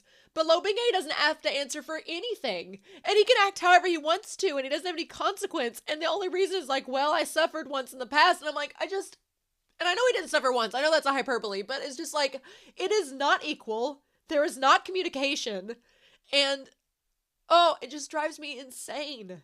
This whole chapter set has drove me insane. And I thought we were making progress last week. And I was like, okay. But I was very, very tepid about it because this story has tricked me. And again, this story, it makes you feel like Luo Binghe, I guess, where you're just like, well, I don't know to trust you. And so it's just like, but that's not an excuse to act that way. And I'm like, why can't you read the room? Why can't you ask if Shen QingQiu wants any of this? When Luo Binghe saw Shen QingQiu's look of sheer disbelief, he didn't force it. He just sighed, staring up at the sky. For some reason, he said softly, ever since the day this disciple safely escaped from the Skinner demon, on many nights, he experienced strange dreams. What do you mean by strange dreams? The kind of dream where you have to wash your underwear after waking up? Shen QingQiu had sinned. It turned out that he had even been the pubescent Luo Binghe sexual awakening 101 instructor. Well, yeah, we knew that from volume 1. A person's object of sexual epiphany was very important. Even if it wasn't a mega buxom older lady with an all flowing curves, it ought to at least be a slender, delicate younger girl with a demure personality. Luo Binghe's life was so unbelievably tragic that it was hard to sum up. The one who'd given him a sexual awakening had a GD right. She had a hot dog. Shen QingQiu wanted to bow to him while crying in sympathy. But no matter how sympathetic, Shen QingQiu would not give in. Though Luo Binghe's endless pestering and wheedling had ground away most of his integrity, every little bit he could retrieve counted. But even more importantly, can we deal with official business first? There's a cloud of black fog gathering behind you. It's here. It appeared. Luo Binghe acted like he hadn't noticed a thing, continued giving voice to his anxieties. Well, even now, this disciple is at times tormented by this dream. If he'd said in days past, it might have been believable. But a Luo Binghe who had mastered controlling dream realms being tormented by them, this lie was way too thick-faced and shameless. And said it with all confidence at that. Like, both of them are liars. Both of them have problems. Both of them should not be in a committed relationship until they can sit down and talk to one another. That's the long and short of it. Shen QingQiu put his hands on Zhuya and lightly chuckled, so. Luo Binghe didn't even turn his head, so I. The black fog couldn't take it anymore.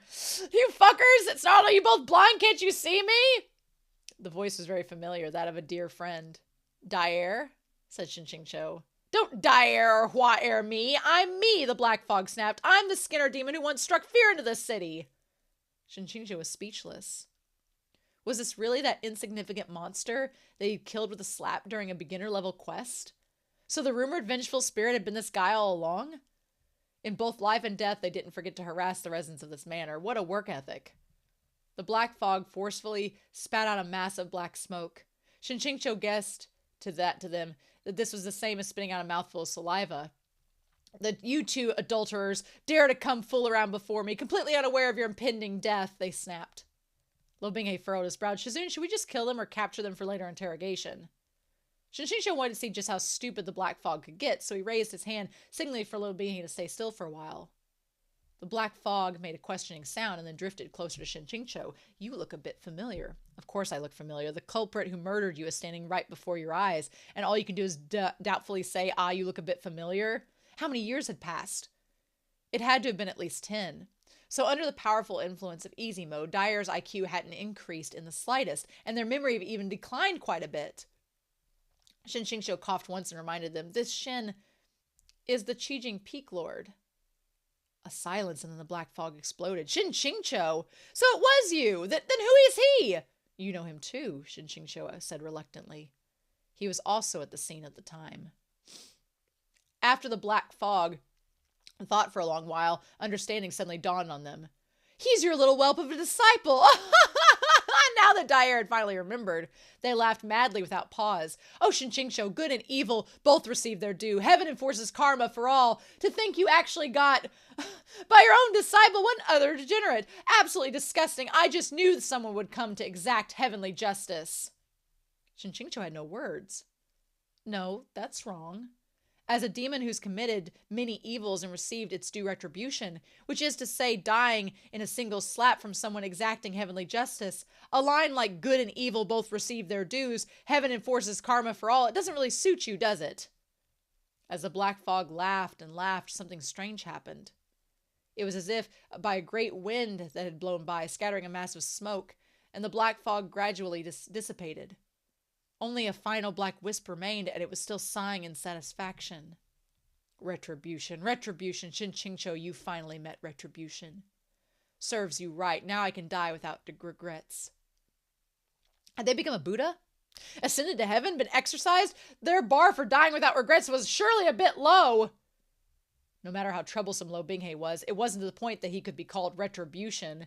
Well, he shouldn't be otherwise.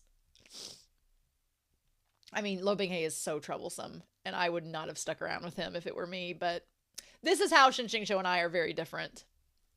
The yin energy within the courtyard suddenly vanished. Shizun, shall we continue? Asked Luo Binghe. Shen QingQiu's lips twisted, and he looked at Luo Binghe, who was still clutching his handful of immortal binding cables. At a loss for words, he said, what do you want to continue? Didn't Shizun say he would grant me one request today? So my request is to ask if Shizun would deign to cooperate a little and allow this disciple to lightly tie him up with his immortal binding cable and then stay bound for a while so that dream can come true and fulfill his disciple's long wish. Then this disciple can die without regrets. Shen QingQiu stared at him. Though Dyer had already peacefully ascended to the heaven via their own inexplicable sense of self-satisfaction, Shen QingQiu felt like he couldn't return Zhuya to its sheath just yet. He expressionlessly headed outside. Luo Binghe ran in front of him, cutting him off. Oh, Shizun, you promised! Shen QingQiu coldly pushed his hurt face out of the way. Shizun, how could you do this to me again? Luo Binghe said accusingly. What are you crying about? Even if you cry, it's no use. Don't embarrass us in front of outsiders. Sure enough, when it came to this little beast, tender feelings and sympathy were fully unnecessary. He took back his words. Luo Binghe was really karmic retribution. Oh, awesome! Cool! So Luo Binghe is his punishment. Absolutely. Oh, y'all. Well, that was a lot. I'm going to be honest with y'all. I took about 5 hours off. I walked away. I went and watched another show. I did some laundry. I did lots of things as I was trying to process the chapters that I read. And I talked to the moderators and I was like, okay, you guys got to tell me, are chapters 91 through 100 going to be all Luo Binghe and Shen QingQiu? Because if that's the case, I may have to hang this one up.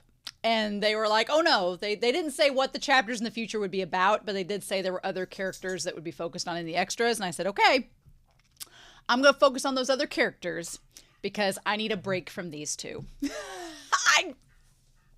I am not a Bingqiu shipper. I'm just not. I cannot get into it. And I know some people will try to invalidate my opinions and be like, well, you just don't know. When you go back years from now, I'm like, I'm 36. Here's the thing.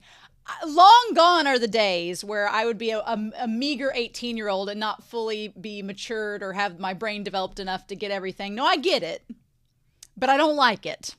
And I think that's the big thing. And I've talked about that in previous chapters. And I want to root for these two. I want to root for them so badly. But MXTX has not taken the time to develop these characters to where I can root for them. They just haven't. She just hasn't. And she's got a story condensed in 3 volumes versus Modao Zushi's 5 and Heaven Official's Blessings 8, which I know the 8 volumes, it could technically be like 6.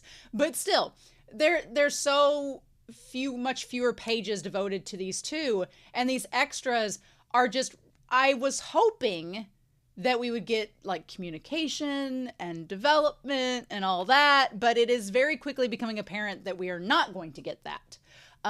Instead, it's like we're just going to power through, and if they just keep doing stuff, maybe they'll eventually be comfortable. And I'm like, that's not healthy nor what I'm interested in. So we're going to talk about it because I did some research. I evaluated this whole thing because I was setting my goals way too high. I was setting my goals way too high for Luo Binghe and Shen QingQiu both, as it were. And I've also told my moderators, I've come to realize I was putting a lot of my own projections of myself onto Shen QingQiu, and Shen QingQiu and I have finally started to diverge. We are different beings, and Shen QingQiu puts up with a lot more shit than I would ever put up with. I'm sorry, been there, done that. Not gonna go back again. So I was like, oof. But we want to talk about this. I wanted to think about it and give Luo Binghe as fair of a chance as I can because I just don't like Luo Binghe. I'm sorry, I don't. And I know people are like, well, one day you'll understand and you'll like him. No, I'm a Taurus bitch. Once I've pretty much made up my mind about you, I'm not going to likely be swayed. I'm like, I've gone back and reread stories that I read years ago, and I still didn't like those characters, so I doubt I'm going to change. I'm sorry. We'll have to agree to disagree, and you can like him. I don't care if you like him. I'm not going to judge you or think less of you, but at the same time, I don't want you to think less of me for not liking him. That's just how it is. It's just how it's going to be. But man, what a needy individual, I tell you. So let's go through this. I can see why 7Cs put these chapters towards the end, because they were like, man, if we put those up towards the top, I don't think people would keep reading. And I agree with them. Be Happy, the moderator, said that chapter 89 was her least favorite chapter of any MXTX story. And at least with chapter 80, I got it. I got why it had to happen. I didn't like MXTX's choice. I didn't like what she chose. I didn't like the fact that instead of communication happening, we're just going to do this big old spiel against tropes in stallion novels and all this, but I understand it. I'm not a fan of it, but I get it. Chapter 89 didn't have to do the things that it did at all. And it started to go a direction that I was like, okay, I get what you're doing, MXTX, but then I feel like the chapter 89 definitely showed to me that MXTX was in high school when she wrote this. Because I was like, I don't think you understand in that frame of mind why this is not good. And I feel like afterwards in Modao Zushi and Heaven Official's Blessing, MXTX was older and was like, yeah, let's not do that again. Because there's like, if you want to talk about being kinky, Modao Zushi gets kinky, but it is, one, consensual 100%. Both characters want that and are vocal about wanting it and are adamant about it as well. And we, even in the internal monologues of those characters, they want it. Shen QingQiu sends very mixed signals, and I don't like the theory. I absolutely, there's a lot of tropes in this chapter set that are my least favorite tropes in all of romance. So when you combine it together, I was just pissed. And one of my least favorite tropes is the whole, well, your voice is saying no, but your body's saying yes. No. No is no. Done. Over. The end. There is no other. There is none of the other stuff. No. The moment it leaves your lips, no, you stop. Right there. Period. Point blank. End of story. And there was a moment in this chapter 89 where Shen QingQiu said, stop. And Luo Binghe did not stop. And this isn't the first time it's happened. And I was like, did you learn nothing, Luo Binghe? And the answer is yes, he learned nothing. Because he's like a little kid. He just gets what he wants. He's like a spoiled little Gen Alpha that gets whatever he wants.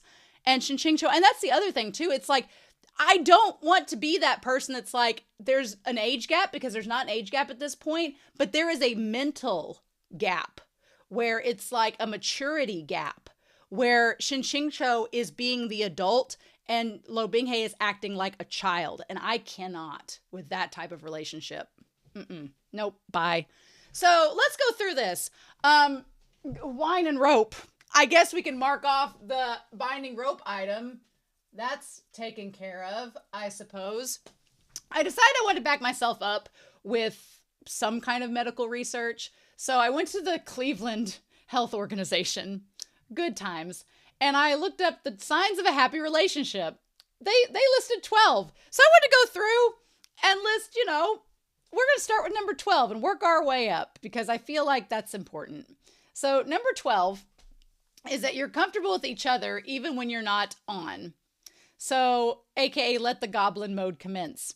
You don't always have to be perfect in front of your partner, and that's true of the healthiest relationships. Part of this goes back to being kind to one another, but in a different way.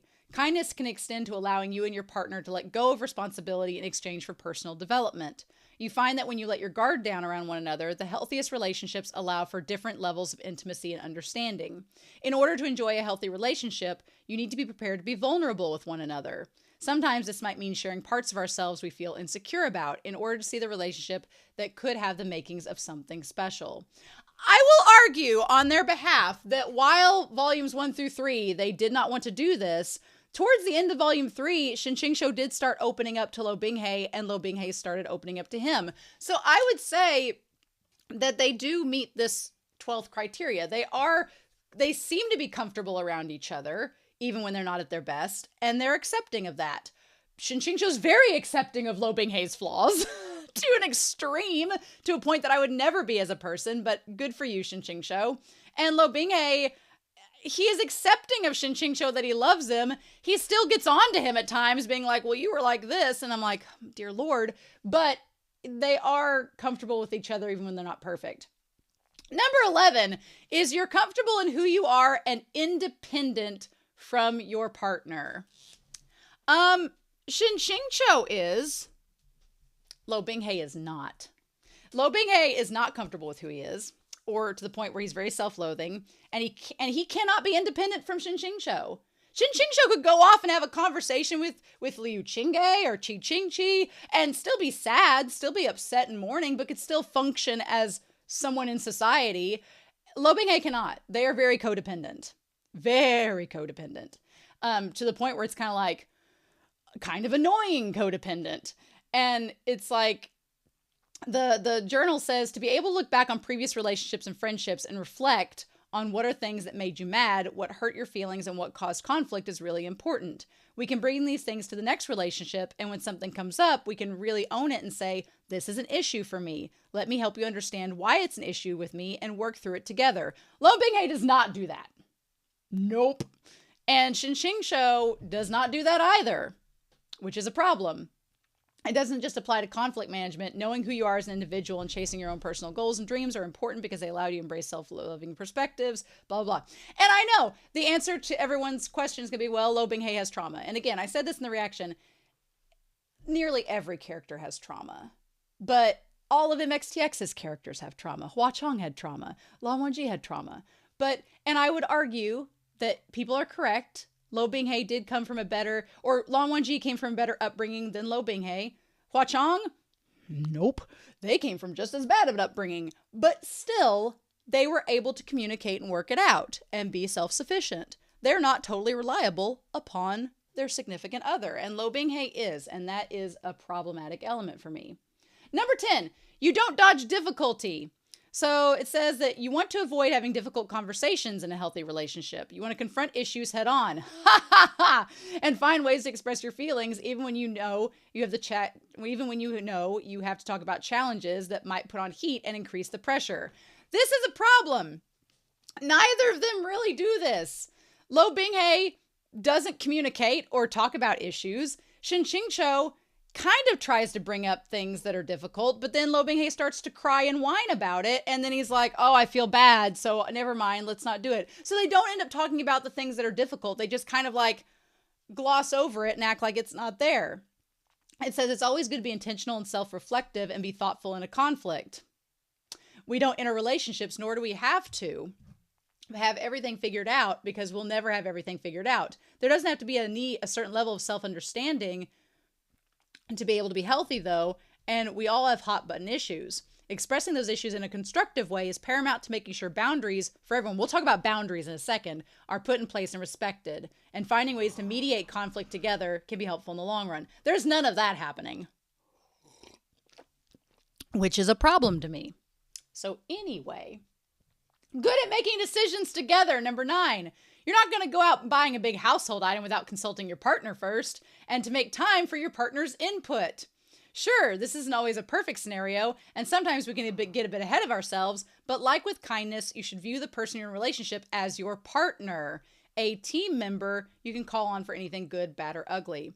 And while I feel like Shen QingQiu caves way too much.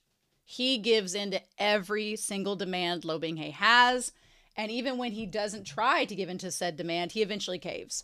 And Luo Binghe never really comes to the table as a partner to compromise. It's Luo Binghe's way or the highway, and it drives me up a wall.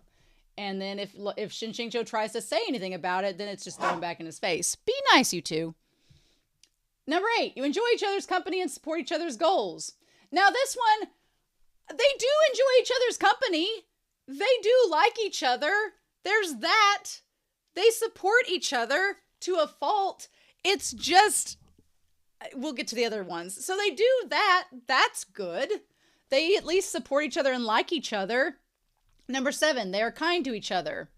This feels like a no-brainer, but we probably don't think of it as often as we should. What does kindness look like in a relationship?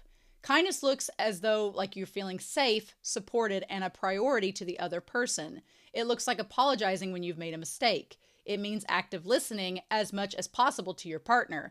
Luo Binghe listens, but I don't know if I would describe him as an active listener. And I do think that Shen QingQiu and Luo Binghe apologize for their mistakes at times. They could do it more. It means at every turn it's okay to check with yourself and curb your anger or expectations to make space for a level of kindness rooted in mutual respect. We'll talk about that in a minute. It's not always going to work or be a perfect solution, but the intention to always be kind as much as possible is a solid foundation. If you've known someone for a long time, you're not going to be perfectly kind all the time, but there should be a certain amount of mutual respect and empathy even when you're not having a good day. And for the most part, I feel like they are kind to one another. I feel for the most part, they do love each other. That is the only saving grace of this couple at this point, is that they do mutually love each other. That is the only saving grace. They are bakas. They can't communicate.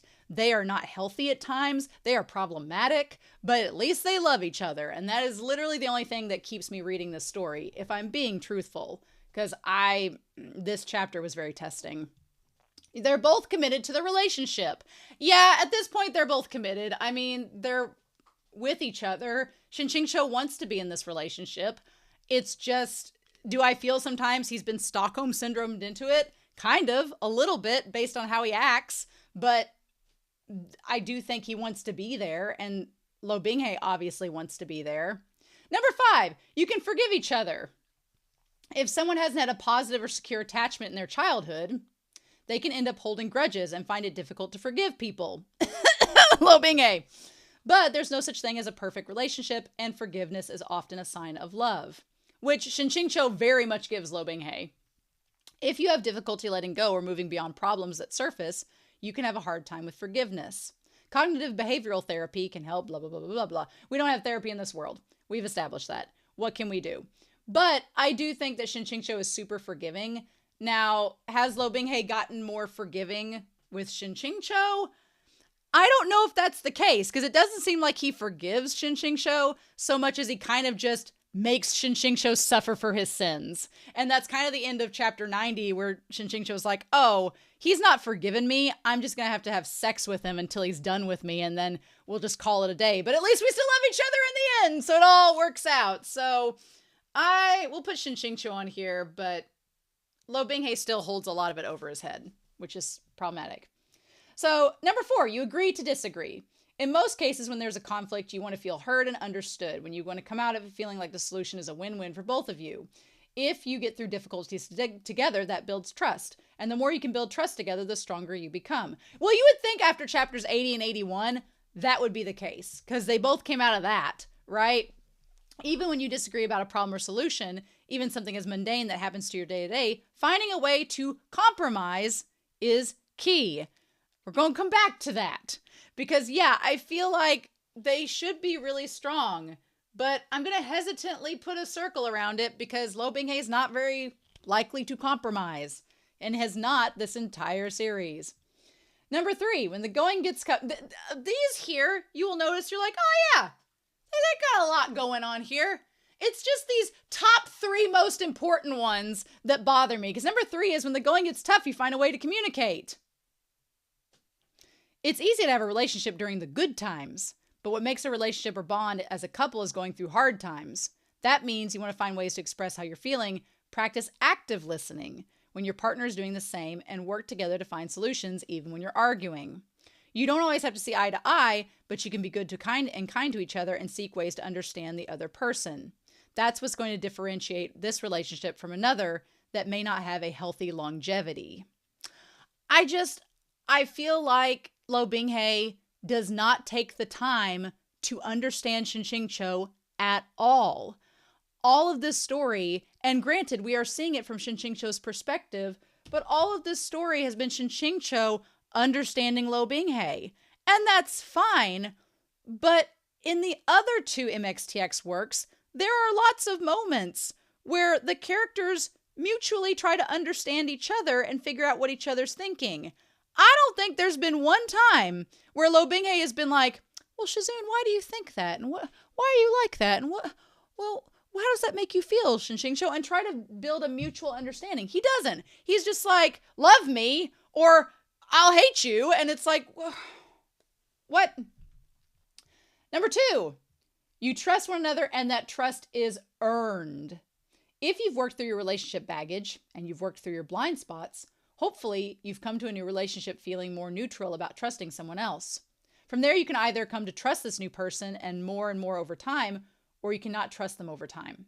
And trust extends from the seemingly small things, like trusting someone with your emotions or allowing yourself to be vulnerable around them, as well as making some big life decisions, like where to live and what you'll want your future family to look like, and that will hopefully take you both into consideration and benefit all involved.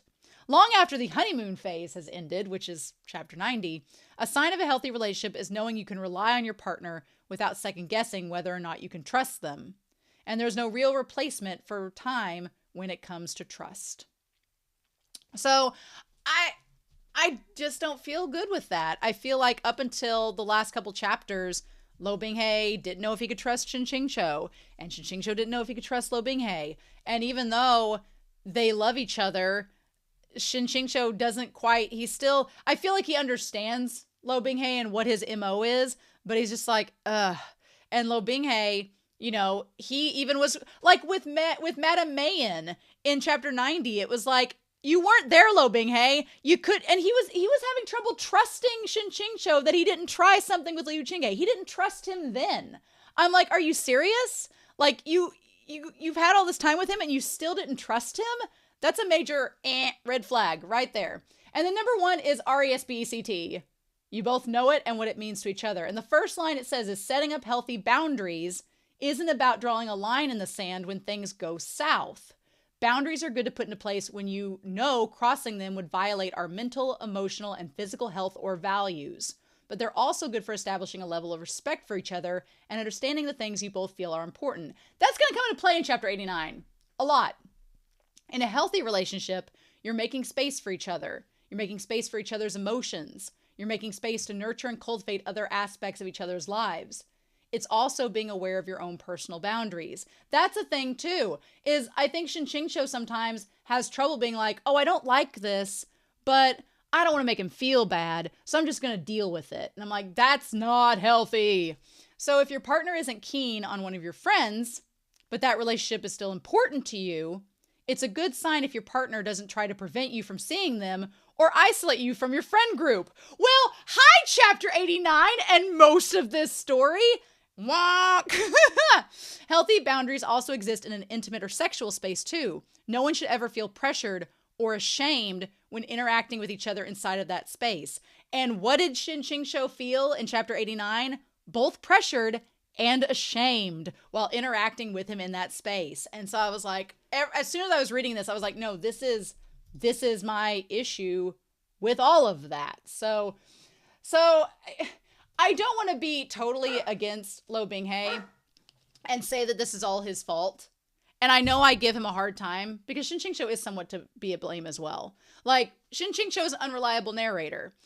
Now, do I feel like some of the fandom take that out of context and say that that means that nothing he says is reliable? Sure. I don't think that's the case. I think that there are some things we, the audience, can discern are reliable or not reliable.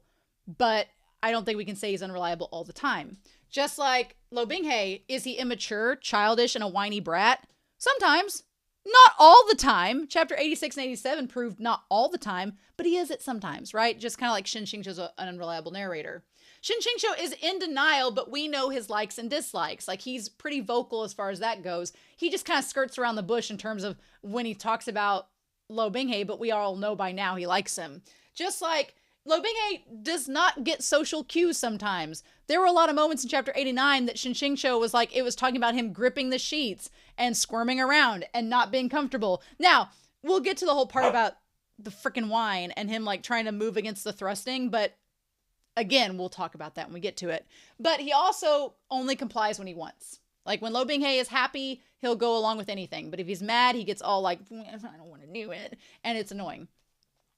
Shen QingQiu and Luo Binghe are both terrible at communication. And it is one of my least favorite romantic tropes of miscommunication.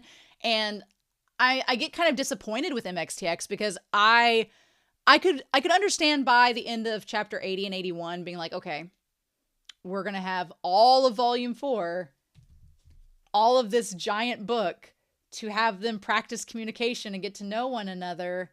And it's not happening. And I'm like, it started to happen in chapter 87 or 88. It started in chapter 88, but then it was just like, and we didn't do much with it. And then the very next chapter set, they left Sangzhong Mountain because Luo Binghe was pissed again. So it was like any progress we made in chapter 88 suddenly was gone by chapter 90. And you're like, and they were back to back in both instances. So then Shen QingQiu, I'm just done with Shen QingQiu feeling sorry and guilty every time he confronts Luo Binghe about anything. And that happened so many times in this chapter set, I had to chuck my book. And I didn't want to do that. Luckily, it didn't hurt it. But I was just like, every time Shen QingQiu tries to voice something he's concerned about, and he's like, well, maybe we shouldn't do that. Luo Binghe's like, well, then you just don't love me, and I went through all this pain. And Shen QingQiu instantly feels guilty and sorry, but it's like, you've worked through that, so why do we keep bringing it up? Like, talk it out. And it doesn't happen. And then I know Luo Binghe has his trust and abandonment issues, but he needs to talk that out with Shen QingQiu. Like, Shen QingQiu's not his therapist or life coach, but they still need to communicate as a couple. Shen QingQiu can't read his mind, right? So then he's also jealous to the point of violence and mental abuse. And I'm going to say it. Yeah, it's mental abuse. Like, when he's the whole thing, like, Jinmo's not around anymore. Jinmo's not a factor anymore. So when he doesn't want Shen QingQiu to be around other people, that ain't Jinmo anymore. That's Luo Binghe being jealous and possessive and to the point of isolating him. That's not cool. And I don't like it. At least in the other stories, again, like I said at the end of chapter 81, at least in the other MXTX stories, the characters, they go off and do their own thing because they mutually both want to go off and do their own thing, but they still go back and visit people. Like, they still go back and visit other people in each of the realms or sects or whatever. They don't just completely isolate and never see anyone ever again. But Luo Binghe's like, well, we just really don't have to see anybody. It can just be us. Anyway, then Shen QingQiu suffers through pain for love. Luo Binghe suffers through pain for love. And that's very admirable and noble.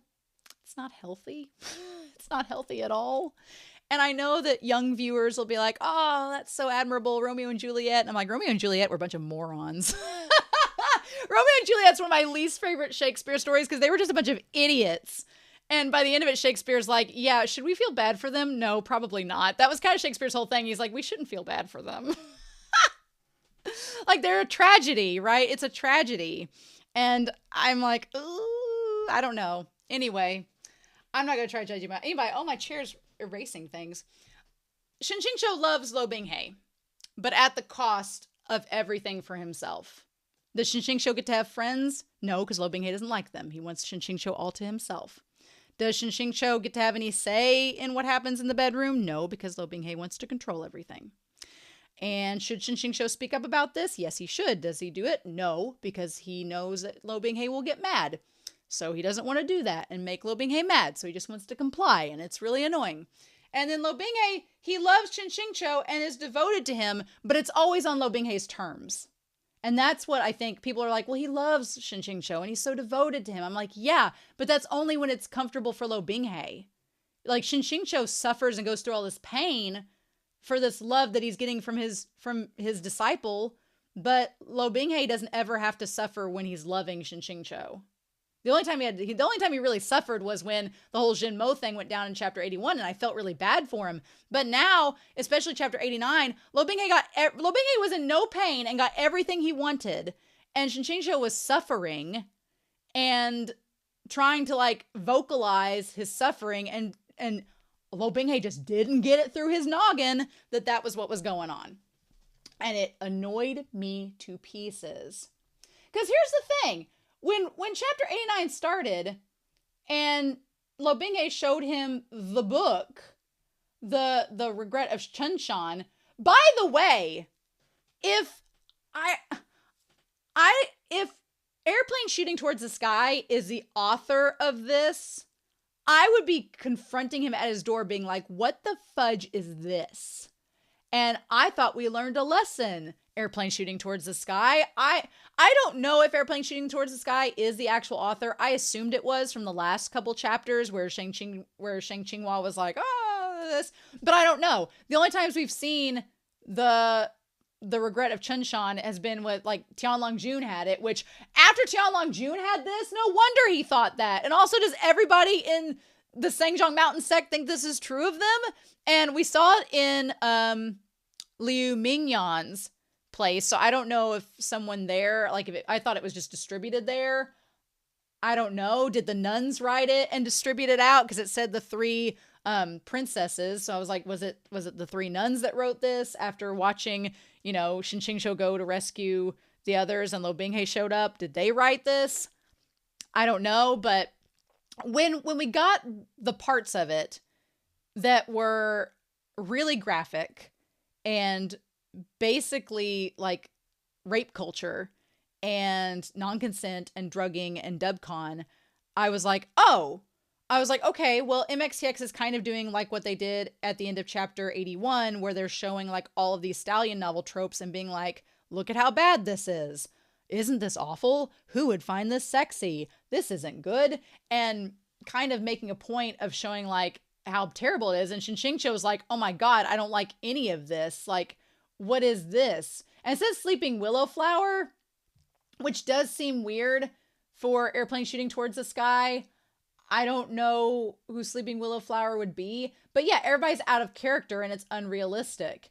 And so, yeah, Shen QingQiu describes it as a trashy RPF porn fanfic. And he's like, well, why is this like this? Like, I don't like any of this. And so then Luo Binghe is like, oh, well, the later parts are even more tempestuous and thrilling. They're worthy of cheers and applause. And I'm like, I don't like the idea that Luo Binghe is celebrating and looking at all of this like non-con and drugging and rape and going, that is so cool. Shen QingQiu, let's try that. Like, even the text describes it as rape, and Shen QingQiu's like, oh, I'm not comfortable with this at all. And Luo Binghe's like, let's try it. It's like, I'm like, are you dumb, Luo Binghe? Do you not get it? Is that like, and I guess nobody's explained that to him, but I guess Shen QingQiu in that moment could have, but I would be flabbergasted too. And he's like, I've revered Shizun's body like a holy object those 5 years, and I didn't sully it in the slightest. But this is just a booklet circulating the streets. So it's talking about also when Luo Binghe was 15, which is problematic. And so I'm glad that Luo Binghe, didn't want to do anything bad to him. And so then I like that Shen QingQiu goes on to talk about how this is, you know, like they talk about like having sex with the corpse, which we know isn't the case of what happened. We just learned that back in chapter 87. So at this point I thought, okay, well, back in chapter 87, we talked about how what we thought Luo Binghe was doing with the corpse wasn't actually what happened. And this is the fictionalized account of what we think went down. So it's making fun of that. And I'm like, okay, ha ha ha, that's funny. Like, it's gross, but that's funny, MXTX. Okay. And then the demon blood, you know, I still think the demon blood is a bad thing. That whole thing of Luo Binghe making Shen QingQiu do something with the demon blood is a bad thing. And I know that nothing sexual like this happened, right? But the concept of it being non-consensual, meaning that your body is forced to do something against its will, is a bad thing, no matter how innocent he views it. And I've had that same thought for months. So I've had time to process, and it's still a bad thing, right? But they're like, oh, well, this is what we're doing with the demon blood. And so he makes Shen QingQiu do what he wants and basically rapes Shen QingQiu. And he's like, this author was having a lot of fun, weren't they? Like, Shen QingQiu's like, haha, this is kind of bad. And Luo Binghe is like, well, I never imagined you could use a demon's blood this way. And Shen QingQiu was like, yeah, my eyes have been opened. And that's when he says, so has mine. And then Luo Binghe says, well, this disciple can't have his eyes open for nothing, can he? Like, just saying, like, well, now that I know that I can do this to you, I guess I need to. And Shen QingQiu goes, you know, even though I've allowed you to do stuff, like, I wouldn't have allowed you to do all of this, which is it says in a warning tone, like, I don't want you to do this. I'm not into this. And Luo Binghe goes, oh, well, I understand. Like, disappointed. He wasn't going to push the issue, but the fact that he said disappointed, it's that passive aggressive bullshit that Shen QingQiu's like, well, now I feel bad because I've made him feel bad. And I'm like, no, cut that shit out. And he does say that Luo Binghe never made any requests to him, which is good. And he was always cautious, which is good. But now he has this instruction methods and some confidence, and he wants to try it. And so Shen QingQiu's like, oh, well, now he's got confidence, and here I am telling him not to rape me. Aw, dang it. Oh, well, I guess I'll let him do it. I'm like, you don't have to. Boundaries. You don't have to. If you don't want to do it, you don't have to. And so then he says, well, how do you want to do it then? Because he doesn't want to let Luo Binghe down. And so then Luo Binghe is like, oh my gosh. Oh. So he goes and gets this other booklet that's even bigger, the Song of Bingqiu. And it says the whole three holy mothers, which to me sounds like maybe the three nuns wrote it. So Sleeping Willow Flower. I don't know if Sleeping Willow Flower would be great airplane shooting towards the sky. I don't know. It seems kind of weird, but I don't know what else would be a willow. A Sleeping Willow Flower. I don't know, unless it's like Xia Hualing. Could it be? Could it be Liu Mingyan? She seems so... It's always the quiet ones. Maybe I'm getting mad at Sheng Qinghua for no reason. Maybe it's not him. Maybe it's one of them. Maybe her having the manuscript in her, or the thing in Zhuya is something with that. I don't know.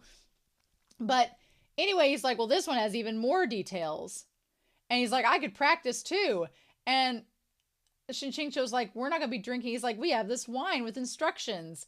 And so Shen QingQiu's like, I don't think we're going to drink this wine. But then this was the point where he's like, I've got it all prepared. Like, that part messed me up. Because that means Luo Binghe wasn't going to give Shen QingQiu the right to say no. He was going to be disappointed, and he was going to whine until he got his way. And I'm like, that's messed up and not healthy.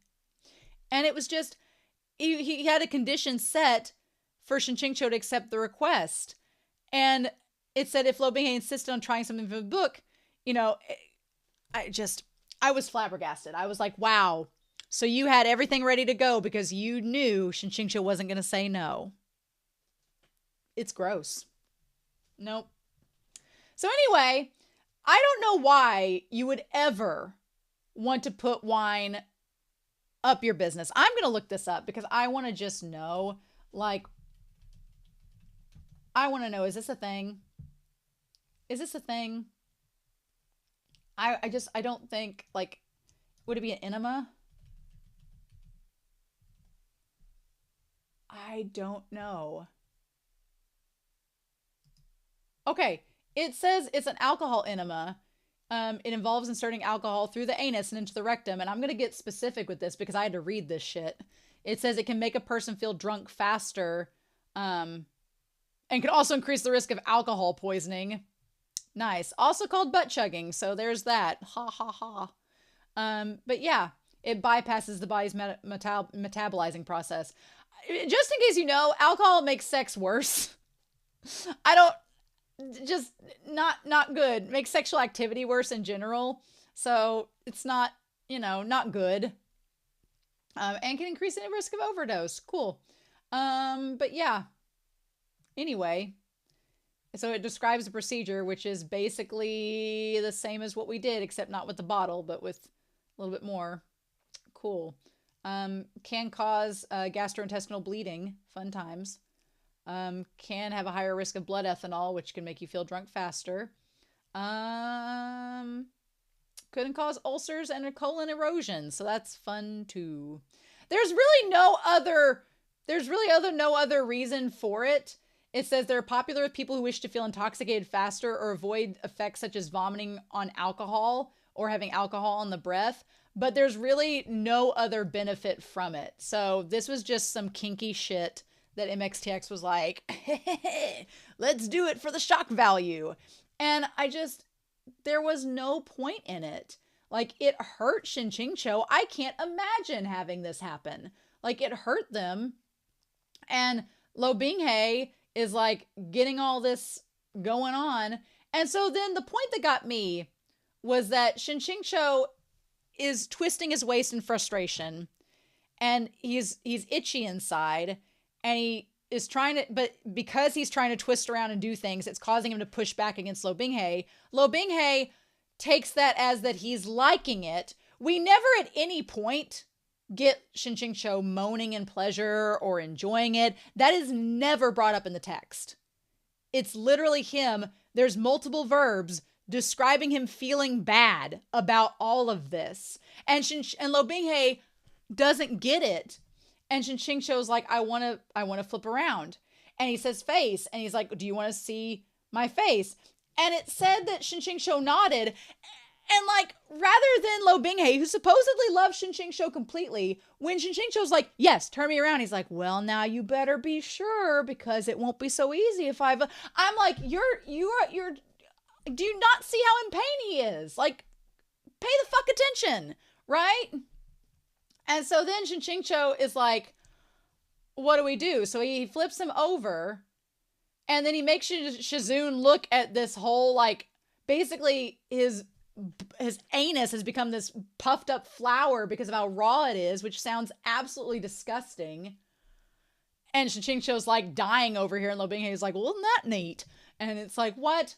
And so then, like, clearly Shen QingQiu looks horribly unease and exhausting, and Luo Binghe just still keeps going back into it and thrusting more.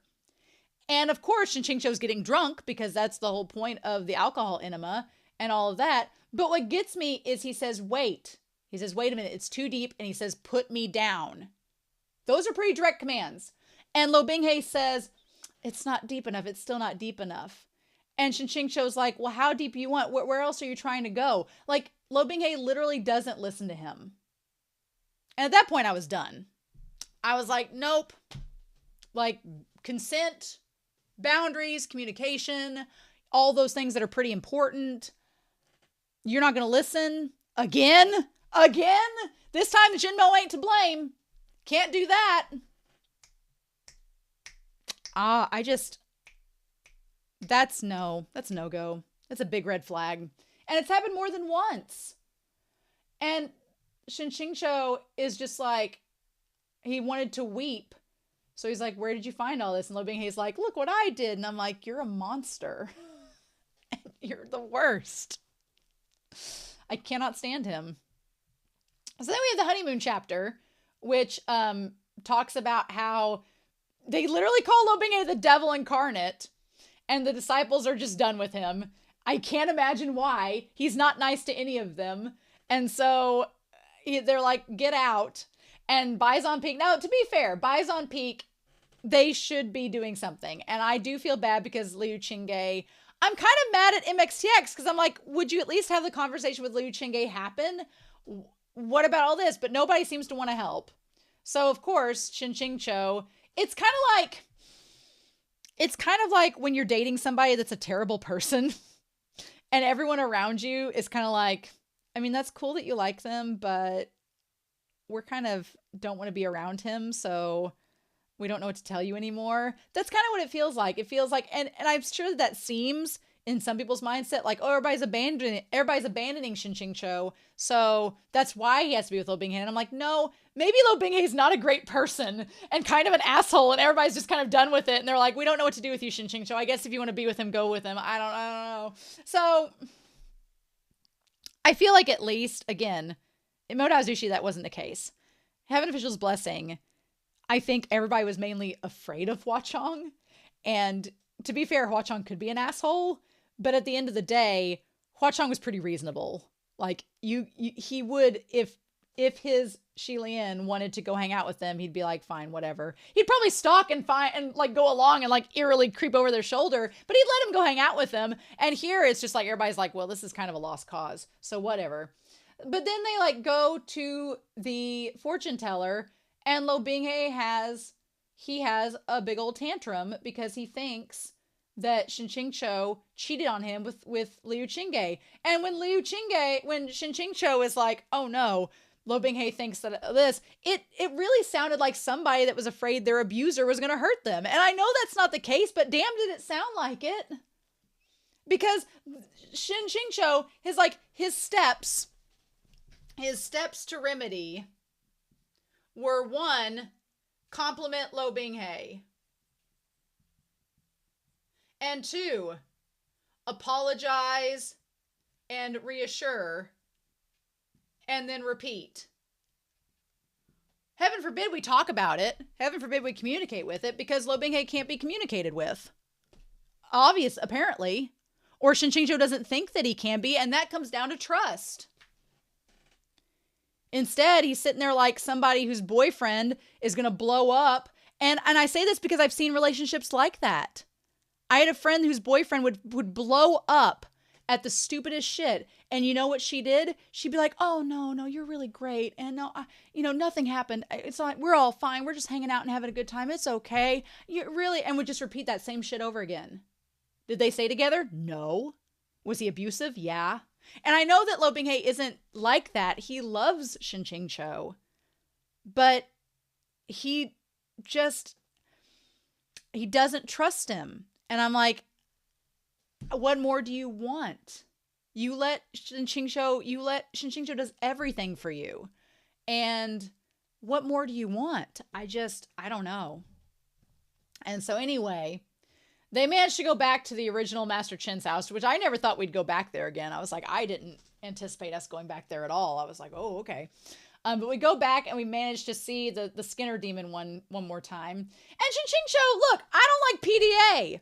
Shen QingQiu and I have that together. I don't like PDA. I don't like messing around in front of other people. It's kind of weird and kind of gross. But damn, Luo Binghe is trying to hump his leg like a damn dog in heat every 5 seconds. And Shen QingQiu's like, can we just solve this first? And I know that there are times in this chapter where Shen QingQiu and him were playing like a little flirty game. And I would have been real into it if I hadn't just watched the other things that I just watched. And I'm like, it's like MXTX can't make up her mind whether she wants them to be a healthy couple or a toxic couple. So she tries to do this like balancing act, and it's just not very successful for me. And I'm like, I think it could have been handled so much better. And I know people are going to be like, well, MXTX is an amazing writer. She is, but I think in terms of romance, this is her weakest work. And I think that her better work was to come. And so I'm at least glad that I read those 2 stories first and saw her at more of her peak game. And hopefully her fourth novel will also be good like that and not follow these trends. Because this just, I can't get behind it. Right? And so then, like, I think that there's some comparison to the whole thing with the Immortal Binding Cable. I think there's some comparisons to it and the Incense Burner. But with the Incense Burner, it was pretty mutual between Wei Wuxian and Lan Wangji. They both were enacting different things with each other, and it felt like they both were getting enjoyment out of it. They both were having individual experiences, but they were tying them together. Here, it just doesn't have that cohesion, right? For me, at least. I did think it was funny that the Skinner demon hasn't gotten any smarter, and we went back to like the whole idea of the easy mode and everything. And so Shen QingQiu is like, am I suffering karmic punishment for everything I've done by having Luo Binghe with me now? Apparently so. And so then, yeah, Luo Binghe is like, I'm going to tie you up and do things to you. And Shen QingQiu is, he's like, and the thing about it is, he's like, well, you said you'd grant me one request, right? I'm like, where's Shen QingQiu's request? Like, what about his requests, right? And he's like, well, if you just let me fulfill my long wish, then I can die without regrets. And Shen QingQiu's like, okay. And I like at first how he pushes him out of the way. And he's like, quit embarrassing us. And he's like, when it came to this little beast, tender feelings and sympathy were fully unnecessary. He was his karmic retribution. Ugh. I'm sure there'll be more chapters of the two of them, but these two, I felt like we took 2 steps forward last week, and then this week we took 3 steps back. And it was really hard.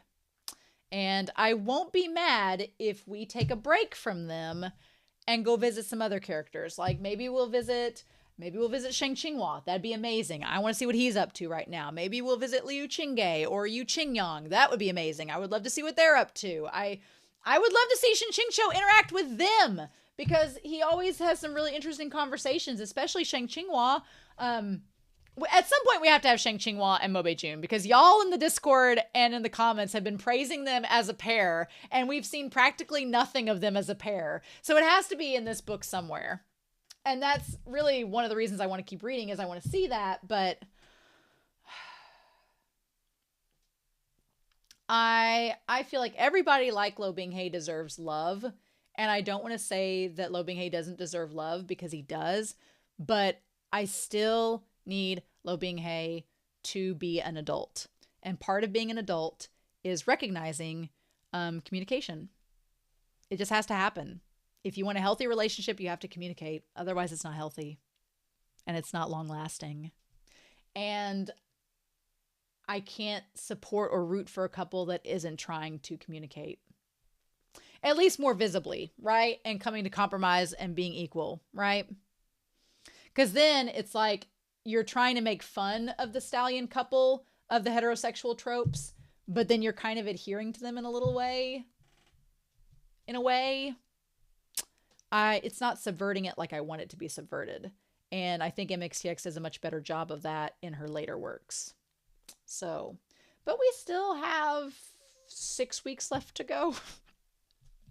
So maybe it'll get better, but yeah, anyway, I'm sorry I'm mad about this. I'm sure lots of people will be like, well, you just don't understand, or you'll understand one day, and maybe, but I doubt it. I doubt I'm going to change my mind about that because from experience, I'm pretty hard set in how I feel about relationships.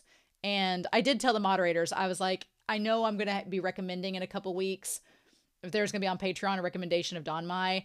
And the moderators and I have already talked. And if anything involves a relationship that's toxic or problematic or unhealthy like this, I don't mind toxic elements in a relationship. I've liked plenty of couples with toxic relationship traits. Like in Skate the Infinity, my favorite couple in Skate the Infinity has had some traits that are on the surface problematic, but then they work through them, and then it's fine.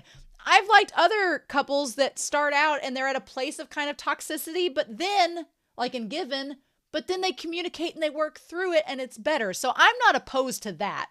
If the couple starts out and gets to a place where it's kind of unhealthy, but then they communicate and work through it, oh my God, that's the story of most relationships. Communication. You work through your problems, you get better, you love each other, and you have a happy ending. But if it's going to be like this one, where there's not communication and it's just one person catering to the whims of the other partner, I don't want to read that. I want to read something better. And maybe this is your cup of tea, but it is sure not mine. So hopefully it will get better. We still have 6 weeks. Hopefully it will get better, or we can at least take a break from them and move on to somebody else for a while, and I'll process a little more. So in any case, I hope you all have a wonderful week. Please stay safe, take care, and yeah, I'll be back very soon with more of Scum Villain's self-saving system. Oh, there were 2 pictures in this chapter. They're in the thumbnail. They both were good. I'll see you then. Bye.